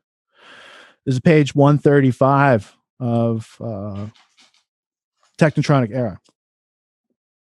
For impressive evidence of Western participation in the early phase of the Soviet economic development, see Anthony C. Sutton's Western Technology and Soviet Economic Development, 1917 and 1930, Stanford, 1968, which argues, quote, that Soviet economic development for 1917 and 1930 was essentially dependent on Western technological aid, end quote. That's page 283. And that, quote, at least 95% of the industrial structure received this assistance, page 348. 95% of the Soviet Union that came to be like our enemy in the Cold War was built by Western technology and economics. Right. Obviously, according to Sutton, Zbigniew conspiracy Brzezinski theory, right? So if you talk to people about Sutton's a conspiracy, oh really? Then why is Brzezinski signing it? Yeah, I think conspiracy theory is what people say when they don't know how to do the reading of the book you're talking about. They don't know how to handle themselves, so they just fart out their mouth and say conspiracy theory. Right. There's a couple others. This is he did this book with Scowcroft, and where's there? I'm pretty sure it's with Scowcroft. Where does it say?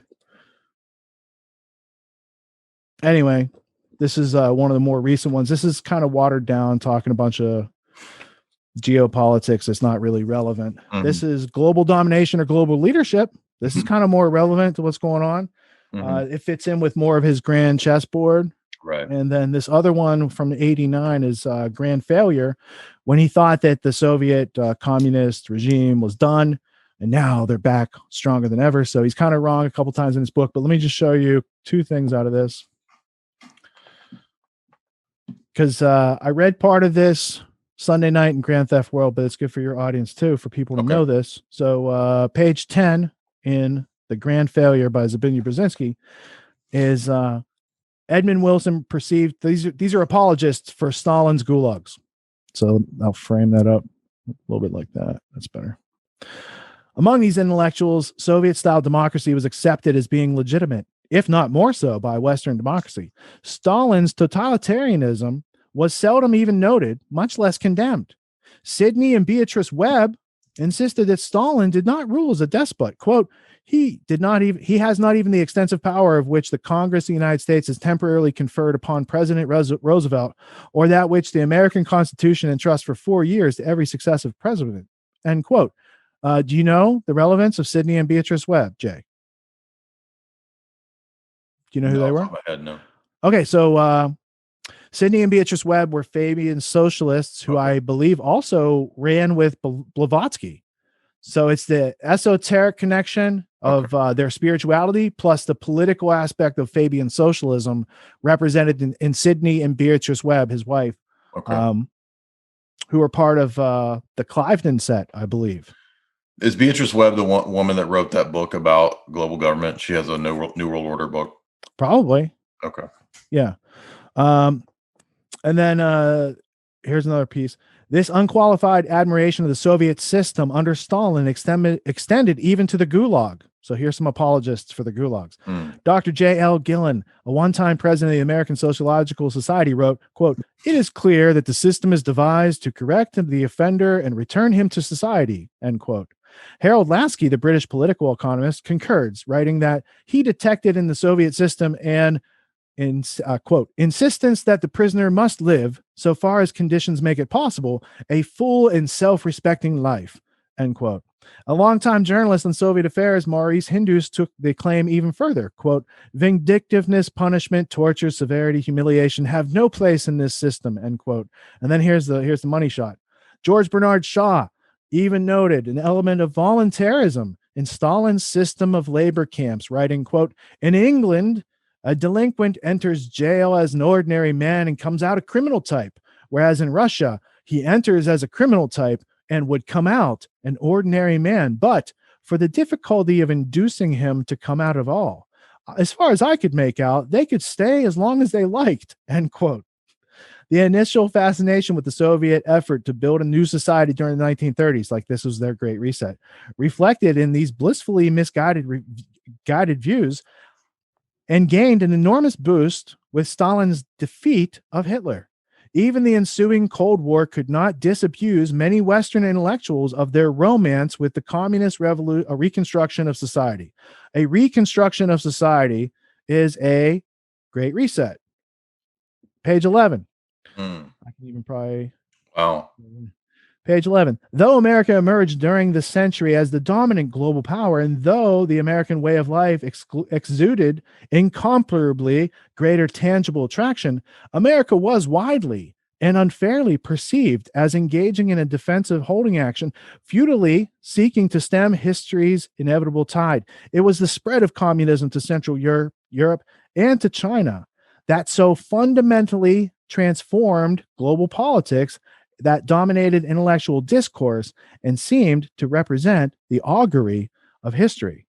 Now, how did they get this communist revolution in China? Right. The Rockefeller Foundation and these other nonprofit foundations helped to sponsor it. And then they had already set up the medical system. So when you do like the Rockefeller system of medicine being brought into China in like 1917, 1918. This is how Mao is a Yali, right? Yale in China. Yeah. And so there's a lot. I mean, there's a whole bunch more Brzezinski stuff, but I just wanted to kind of show like this thing that's going on today, as far as this romance with communism, has happened before with 50 million people being killed in Russia and 100 million being killed in China. According to some estimates, you got tens of millions plus or minus either way. But the democide study by the University of Hawaii cites that there's a whole bunch, there's 300 million deaths in the 20th century caused by government, not through war, just people like governments killing their own people. That's what democide is, right? So without knowing that history, I guess you couldn't see what would be going on, like that might lead to it, right? But the censorship is one, and then the heavy propaganda where they're undoing 300 years of individual rights and freedom and liberty that have been worked out philosophically non-contradictory. And they say, yeah, we don't need to. We're just going to use violence and force and oppression because it's an intellectually bankrupt side to try to rule over other people in the first place. So you can expect them to raise the level of violence as people start to think for themselves. And that's what they've done.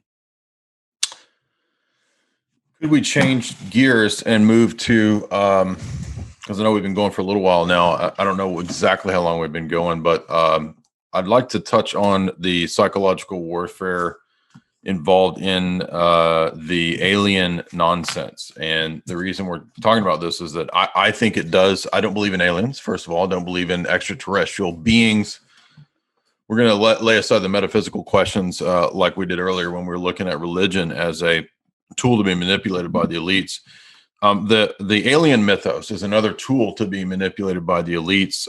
I know that the Jay's Analysis audience has heard me this week. For example, there's a great academic book, The Lure of the Edge, which is a professor named Brenda Densler, and she just has a book about the history of religious beliefs and UFO cults. And amazingly, there's a chapter that I cited in my book about the Brookings Institute in the 1960s, talking about how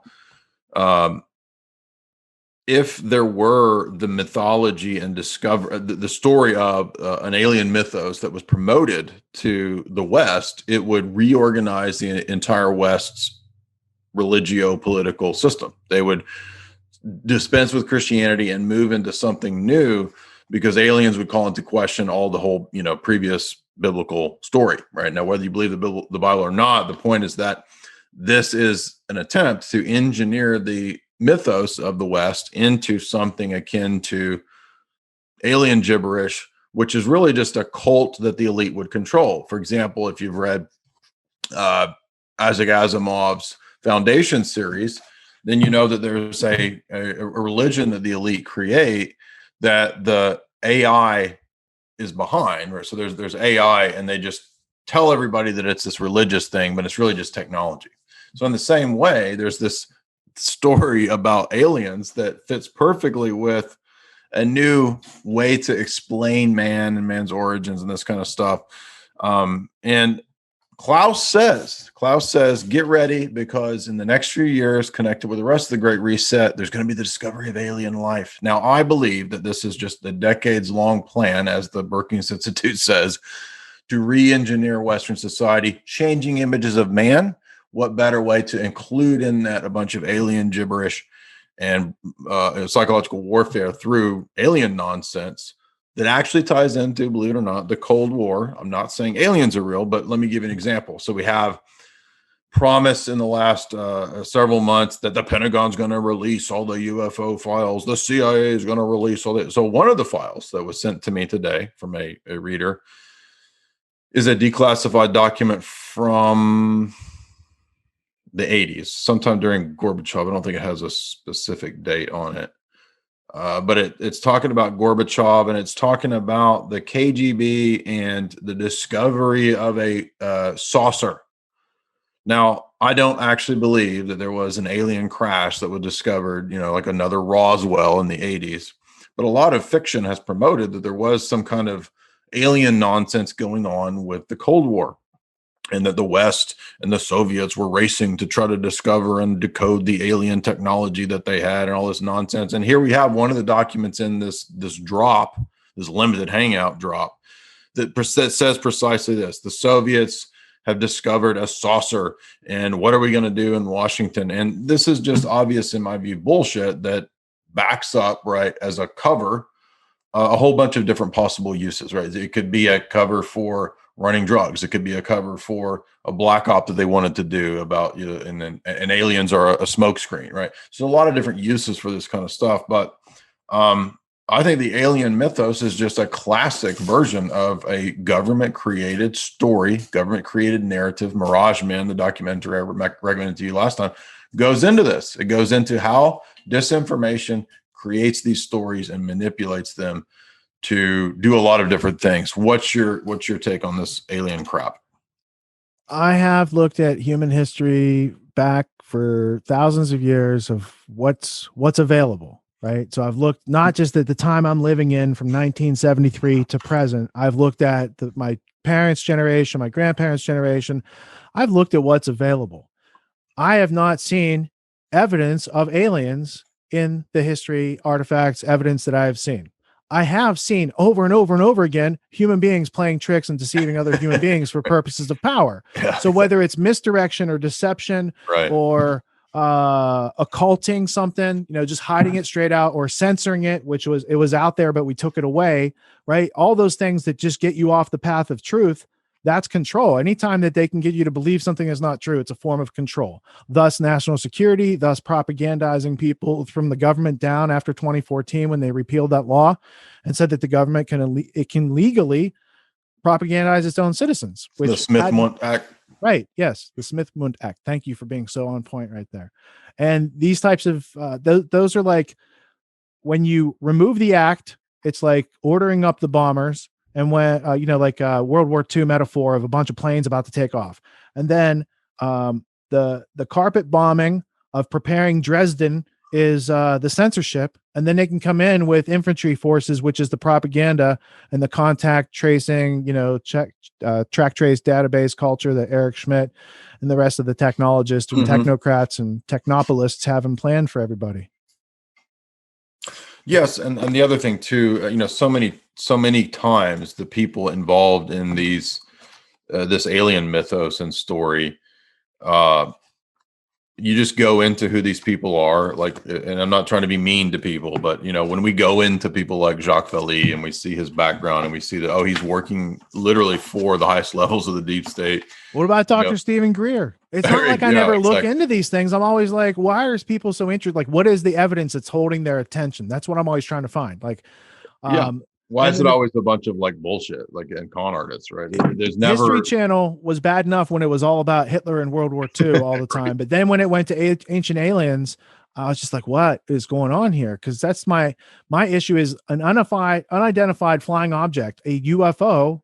There's nothing to talk about. It's not identified yet. We can't even have a meaningful conversation unless there's identification. That's a primary action of identity. It's like the metaphysics and epistemology. If we don't have that, we can't get to the logic. And so there are artifacts and claims, but as far as seeing hard evidences, like this definitely came from another civilization or another life entity off planet. And it's not just made something. If you look at Roswell, for instance, there's a bunch of plausible answers that are not the official story. Right. There's Russian experiments, and they drop some of their mutated human hybrids, from 100,000 feet and let it crash, and people find it and they think that's psychological warfare. Well, my favorite, I don't have any theories out there, but if I had a theory about aliens, I would have to say, because I don't have evidence, so I would have to have a theory. I would say the Roswell incident is more likely Northrop Grumman or Lockheed Martin of the year 2063 sending themselves a package and like, hey fellas, reverse engineer this and make yourself some silicon chips and transistors and a whole bunch of other technology that pops up in 1947, 48, and 50 that comes out of nowhere. Like, there is something interesting about that, but I'm not making a claim. I'm wondering. Well, I mean, just to kind of, before we even can speculate like that, like if I read Jacques Vallée's book and he says, as a person, as an quote insider and a person who is deeply involved in this alien narrative, I mean, he says right away at the conclusion of the book, oh, by the way, Bob Lazar and some of these famous stories, they're all bullshit. Right. He says you've got intelligence people connected to Iran-Contra, connected to Watergate, and they're the people that we're going to listen to about, this nonsense of aliens. He admits that groups like MUFON and NICAP are spying on people, that they're just cutouts. He admits that intelligence agencies have created and manipulated countless UFO cults and groups. He talks Project about Bluebeam and all the stuff they've done over the years. So if the people from the alien bullshit, themselves admit that it's rife with bullshit. I mean, where can we go from here other than to? Well, I mean, as a for instance, just as my critical thinking goes on, I thought it'd be good to share. Like when you say that guy says Stephen Greer is full of shit, I said that's an interesting claim. What is the evidence for that, right? Because I've listened to Stephen Greer on. No, he Joe says Rogan. Bob Lazar. Oh, Bob Lazar. But sorry, Bob Lazar. That's who I was thinking of anyway. Right. Because Lazar, the thing that did turn out about his story. So I would think he's a liar if you found that contradictory evidence and not because somebody claimed he's full of shit, right? But the thing that I thought was interesting, because I was incredulous. So I was like, what's this guy got to say? When he had described that element that wasn't publicly known, and now it is like, so he made this claim in the 80s about this element. Right. Out of antimatter. Yeah. And now that is a recognized thing that they can create for a few seconds at a time or microseconds. It's on the chart. It's on the periodic table now. So I don't know about the rest of what he said, but how I see something like what is Area 51? It's a filing cabinet for technology that people aren't allowed to have right now. Yeah, no, well, it can be. So where did it come from? Where does it go? Who has actual ownership over those filing cabinets? I don't know.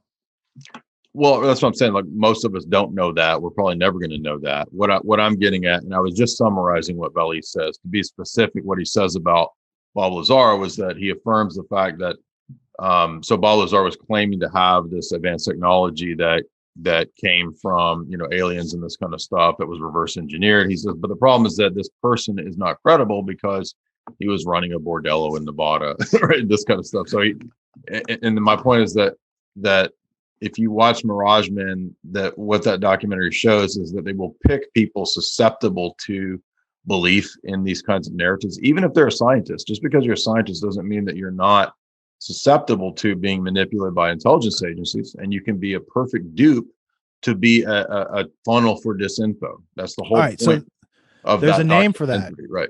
So let's name it. It's called his name was Murray Gell-Mann. I think it's hyphenated, GELL-MANN.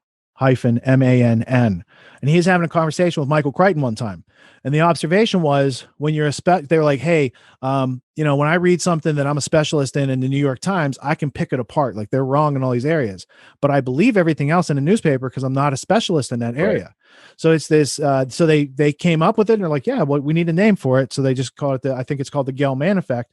And, that's where you're an expert in your area. So you could say, like, if you're an epidemiologist, you're probably critical of Fauci, but you believe everything Mike Pompeo has to say because you don't have depth in that area. And that's another purpose of the PhD system is to keep everyone expert in their area. Yeah, and you have all these like pyramids, right? Well, there's all this other information that fills in those gaps that nobody talks about and does have continuity at a higher level, but they don't want PhDs to know that. So it's like climb to the top of the mountain and now prove the thesis based on the other person's thesis and approval.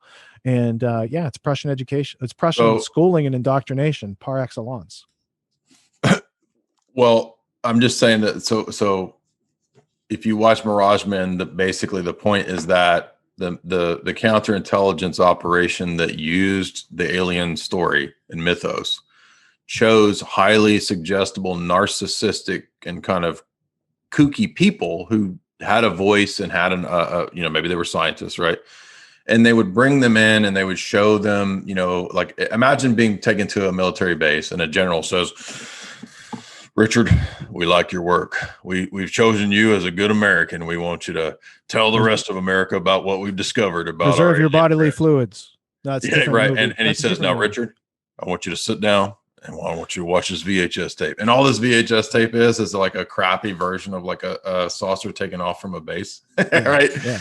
And then you as a susceptible, not you literally, but just in theory, like, yes. Thank you. I've been chosen. The military wants me to give the information to and so they send you out unwitting, right? And this is literally how they did it. They chose, I forget the guy in the 70s they chose, and they chose another person in the 80s, and they chose Bob Lazar. So they've chosen these different people to do this.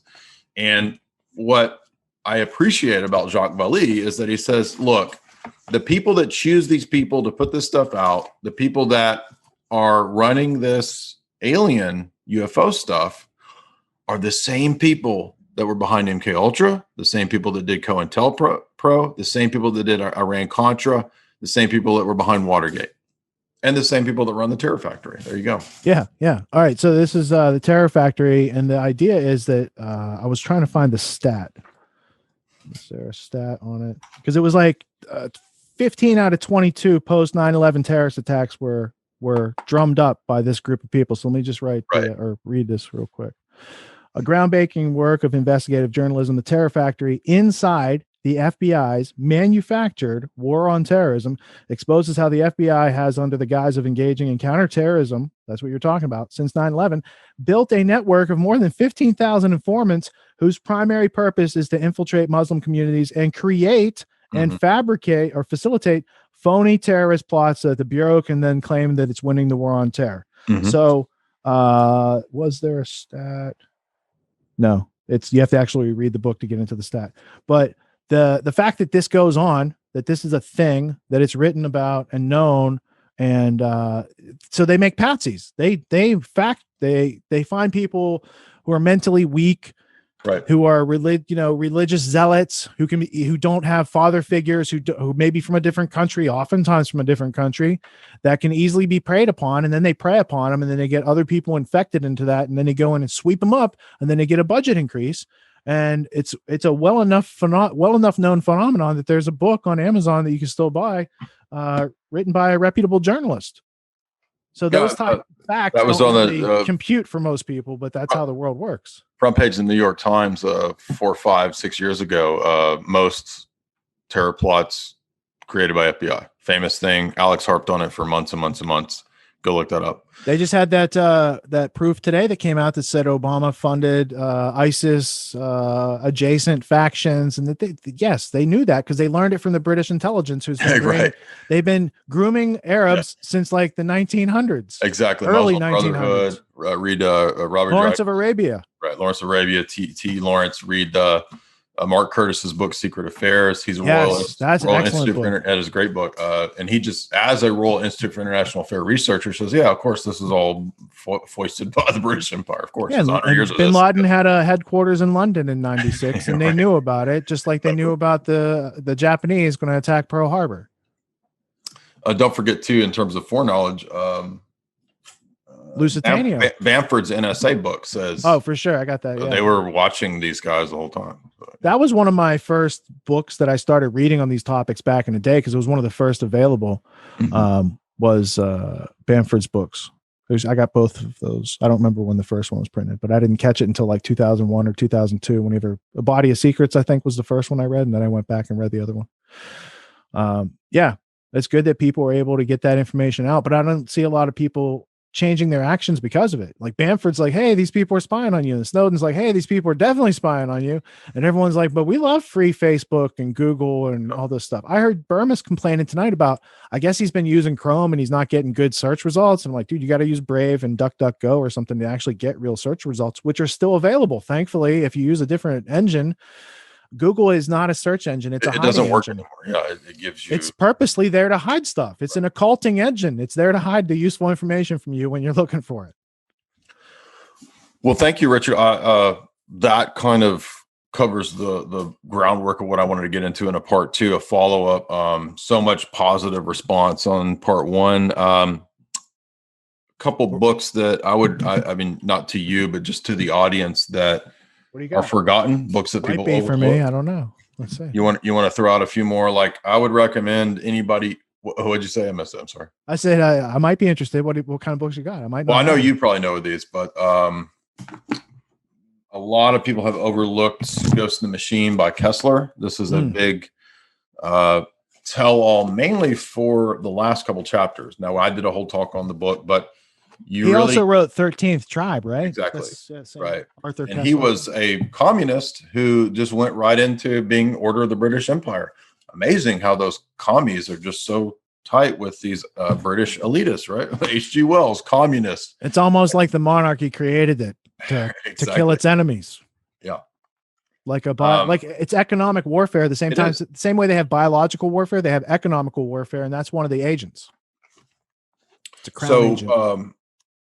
Kessler says things like, we can go back, we can do like the Illuminists and the Jacobins said in the French Revolution. We need to have a a year zero where everything resets and starts over. He's got year zero. Yeah, it's a great reset. Exactly.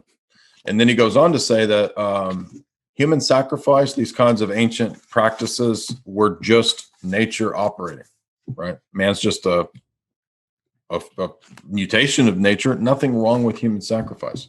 And then he goes on to conclude the book by saying genetic modification and drugging of the water and mass pilling of the masses is perfectly natural. He says it will be the first phase of the depop operation, and he says it will be done as alchemy. So he says literally, he says, you want to know what alchemy is? Alchemy is the mutating of man by big pharma at the top of the pyramid in the public's water supply, and by giving them pills.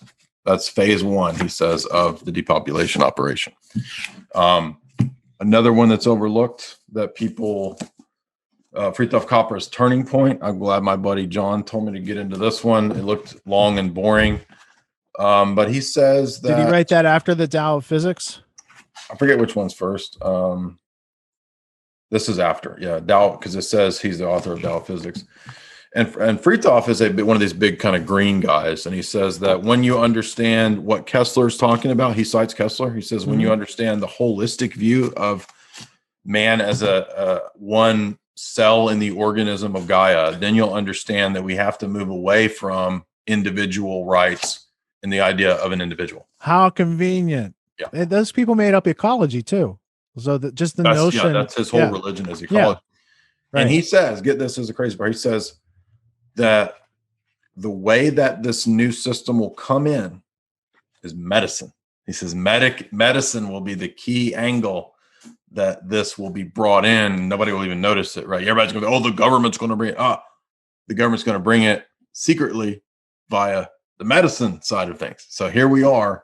Capra was totally on point as one of the proponents of this system. So was Aldous Huxley when he said, you guys are going to learn to love your servitude, and we're going to, we're going to give you a little pharmakia for it. You'll be fine. Exactly right. The medical pharma system. Another one I know you know about, but everyone should be familiar with Soldiers of Reason. Alex Abea's detailing of the Rand Corporation as the premier think tank that basically created the American empire. I love the fact that at the end of the book, he says, if you don't like modern imperial America, then you don't like Rand, and Rand created modern imperial America. This was the brains behind Dr. Strangelove stuff, right? Getting us the Anglo-American establishment's research and development. So R&D is Rand Corporation, and that's where the Pentagon Papers came from back. Daniel Ellsberg, 1962 or something like that, had leaked that in part, at least. Or was it meant to be leaked to see what the test was that a limited hangout? That can be debated, but either way, essentially since that time, Rand has been selling war, right? They came up with the idea of Obamacare. They came up with the idea of a consumer society. They came up with the idea of Desert Storm as the first televised 24-hour CNN war. Yeah. All that's Rand Corporation stuff. Yeah.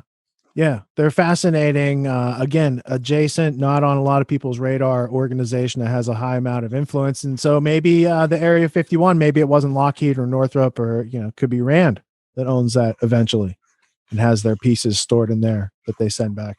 I don't know. Everybody should be very familiar with Game of Nations by Miles Copeland, because as I think I mentioned this one last time, but I forgot that at the beginning he says, remember the report from Iron Mountain, this classic of conspiracy lore? Yeah. Oh, by the way, that's real. He says this was a real thing. Now, the report from Iron Mountain is a bit of a satirized thing. But yes. Based on a real thing. Yes. And it's the satire is written by Lewin, I think his name was. But there was a real meeting of the corporate elite and the deep state elite that said, we're going to have to create this shadow government to lead us into the depopulated global government. And by the way, as you know, again, who does he recommend everybody read at the end of this spy biography? Or you think he's going to tell you to go read Ian Fleming or watch James? No. He says, go read Bertrand Russell. Yeah. Want to understand where we're going as a CIA operative in Syria and Egypt. He says, and he played in the new great game. He was part of that pre or post World War II internationalization of espionage of the CIA variety. and he was part of the double cross system. Oh, excellent. Yeah. Right. I got to get that double cross book. I don't have that. Yeah, you can only find it used. So on Amazon or ABE, American Book Exchange. So it's called the Double Cross System. His name is John Cecil Masterman. It has a foreword by Norman Pearson, who's an Anglo-American X2. Like he's a trader who works for the Empire but lives in America and works at Yale. And so he gave credence to Masterman's memoirs written in 1973, I think. Everybody needs to read this one. You want to understand what the Stabbies are? That's a great book. What the Stabbies are about. Yeah. Here is the mastermind of Stabbies telling you what they're about. So yeah, he's a little bit of a sociopath, that guy, isn't he? Oh, yeah. I mean, that guy's wild. And then they changed the definition. Like in COVID, I'm sorry, did I say that on the line? In the current plague, they changed the definition of what a pandemic was. They changed the definition of what a case is. Yeah, dude, that's what they did with polio. That's what Salk did back in the day. And then those guys are total eugenicists, fresh out of Nazi Germany, getting the research and let's play with the stuff. They set up labs in the Congo and Leopoldville and these places and monkey kidneys, all sorts of crazy stuff that goes up to the AIDS pandemic. Is that an epidemic or a pandemic? This is an amazing book too. That if you read a book like this, it's like, if you read Abaya and then you read Pentagon's Brain. Oh yeah. Somebody mailed me this book. I don't even remember who. A long-time Jay's Analysis reader and listener just sent me this book. I was like, please read this. And I was like, I put it off for a year. And then I read Rand Corporation. One thing I noticed about these big kind of fat books like this is if you read Abeya's Rand Corporation, you'll see all this stuff that will mention people and groups that don't fully connect the dots until you read another book about DARPA. And then you'll say, oh, wait a minute. The people at DARPA are working directly with the people at Rand Corporation. And it's like revolving door, same people, same projects, same stuff going on. Yeah. And I find that when I'm adding things to my history blueprint model, once you have somebody in there and you start to map out, oh, these guys went to the same school. Let's see if they work together. Oh, they do work together. And this is how they have like the lineage and people get brought in together. And you're way ahead of me on that. So everybody should definitely check out, Richard's Brain. The history blueprint, I call it. Yeah. I think it's linked in the Grand Theft World notes every week for the podcast because I usually refer to it someplace in there so you can jump into it from there. And everybody should be familiar with Attali's book too, because it was so prescient for maybe kind of, if you read a lot of the 60s stuff, like you'll get the kind of passing references in Brzezinski 70s stuff or Quigley to the managerial, the technocratic, the computers running things. Well, this is an updated version of all that where Attali will just tell you, yes, in the future, it's all going to be one gigantic golem brain. He says we're going to control everybody through sports. This is basically an updated version of Brave New World. And he says that transhumanism, for example, he says the transhumanists are the vanguard of the New World Order. So if you want to understand what's really going on, here it is. This is what it's all about. Transhumanism, vanguard of the New World Order. So there's some really important books that. Yeah, they think they can play God. It just goes back to the same thing Malthus and these other guys were thinking, Darwin and T.H. Huxley and these guys. Any other key texts that you want us to because I wrote down about 4 or 5 of the ones you recommended. I don't have that Wisner book. I don't have that book on Operation Underworld. The Burton Hirsch book I need to get. New Great Game I need to get. So that's why I love talking to Richard. You get like free. You got the Gladio book, right? The books on Gladio. Yes, yeah, I've got those. There's let's see, The Chairman by Kai Bird. I don't have that one. Let's see, CIA and Occult Intelligence. You have that one. Yeah, I have that one. Yeah.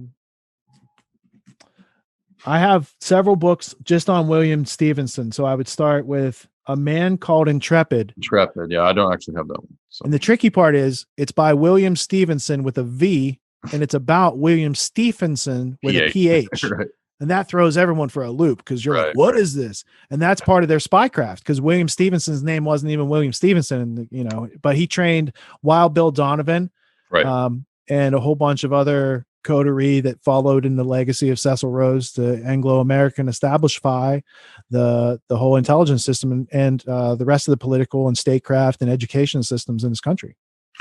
It's kind of goofy, but it reminds me of a recent spy. It was like the last spy movie I actually liked in a long, long time, which, believe it or not, I did not expect to like this. And I'm not agreeing with necessarily the morals of the film, but if you watch Luc Besson's, and he likes to do these kind of spy movies every now and then, he did La Femme Nikita, but if you watch his new spy movie, Anna, which had really bad reviews, I actually thought it was pretty good. There's some insights in there in terms of like how intelligence agencies use swallow operations, how they use models and Hollywood type people to be undercover assets. And again, obviously it's Hollywood, it's goofy. But at the end of the film, what she comes to realize is that the Soviets, because it takes place in the 80s, the Soviets and the West were both vying for her to give her life to them. And she kind of comes out of it like, I don't want to work for either of these people. Like both of these state entities are enslaving me. So I think you would actually like that kind of message there. Yeah, there's a bunch of because she's an assassin, Soviet assassin. Yeah, I'm familiar with the plot of it. There's a couple other ones out there that are similar. So they prey on orphans, they prey on models, they prey on people of different lifestyle choices, these sort of things. And then they have methods. Like I was watching that movie, The Recruit, with Colin Farrell. Yeah, it's like, yeah, that's one of the first ones the CIA openly consulted on. Yeah, it's like, one mind fuck after another, as far as, you want to participate with gangsters with mystical, magical trickery and technology that you can't even imagine. Go ahead. I mean, that doesn't sound like the nice thing to spend your time on in this lifetime, but some people, it's their thing. Right. Well, and it doesn't typically end up going well for people, right? I mean, it ends up a lot of times being from the outside, you see people getting used from the military, like signing up because you patriot, like 9/11, and then you're over killing innocent people. Yeah, you're owned. That's the thing with Anna that I really liked, was that she's under these Soviet handlers, she's owned. The temptation I just went blank. John Wick's owned too. Like a lot of those types of movies, it's a chain of ownership. Right. So there's not true freedom there. That's the point, is that the lure of, like, you just like with the military, right? Oh, son, if you sign on with the military, we're going to give you free college tuition. You're going to, right? But you're owned, right? Do you want to be owned, or do you want to determine your own destiny? That's the point. And if you want to determine your own destiny, you got to be a crooked politician, it seems, because they're the ones determining everyone else's destiny on behalf of a few people outside of that structure from top down with their ideas. But it's all those people taking money to do evil things that allows evil to perpetrate in such wide spectrum across the world almost instantaneously. Right. So they have a system and it works well for them. We have to understand the system and be able to outgrow it with our learning. So it's getautonomy.info. It's tragedyandhope.com. It's Grand Theft World Podcast. Anything else you want to direct us to, Richard? My channel, people can follow your work. You can see me on Twitter at Tragedy and Hope. And grandtheftworld.com. We're doing every Sunday night, 9 p.m. Eastern live. And then between time, I teach the autonomy course. And anyone on here, you're welcome to download. I brought you a gift, 19 skills that they don't teach in school. It's getautonomy.info/19 skills. It's easy enough. Thank you, Jay, for hosting. Have me on your show sometime. Yeah, I said earlier, I said, we'll have to have you on the Grand Theft World. I'd be honored. Now that we got part 2 out of the way, then we can go do some current events commentary. Yeah, I mean, people were like, dude, have Richard on every week. And it's like, well, that's up to Richard. I know he's a busy guy, but he's always welcome to come on my channel when I can get the tech to work. So yeah, when you get the tech to work, it's awesome. And I mean, between teaching a 6 or 7 hour lecture on Fridays and then Grand Theft World goes on for 5 hours on Sundays, I'm pretty talked out most of the time. So I'm happy to get together with someone else as conscious and literate as yourself, who can eloquently articulate his thoughts. And it's, I didn't know what we were going to talk about tonight, but we found plenty to talk about that was interesting and substantial and meaningful. And Grand Theft World, I'll have you on there. Sean wanted to be on there too. Maybe I'll have you guys on there together. We'll have a little round table. Sure. Yeah. Whatever's cool, man. Thank you, Richard. Much appreciated. And everybody follow Richard and his work and subscribe to Jay's Analysis. And of course, purchase my books if you don't have them. Yeah, you should read Jay's books for sure. I have them. Thank you. Yeah, dude. All right, man. Awesome. Thank you. Thank you, man.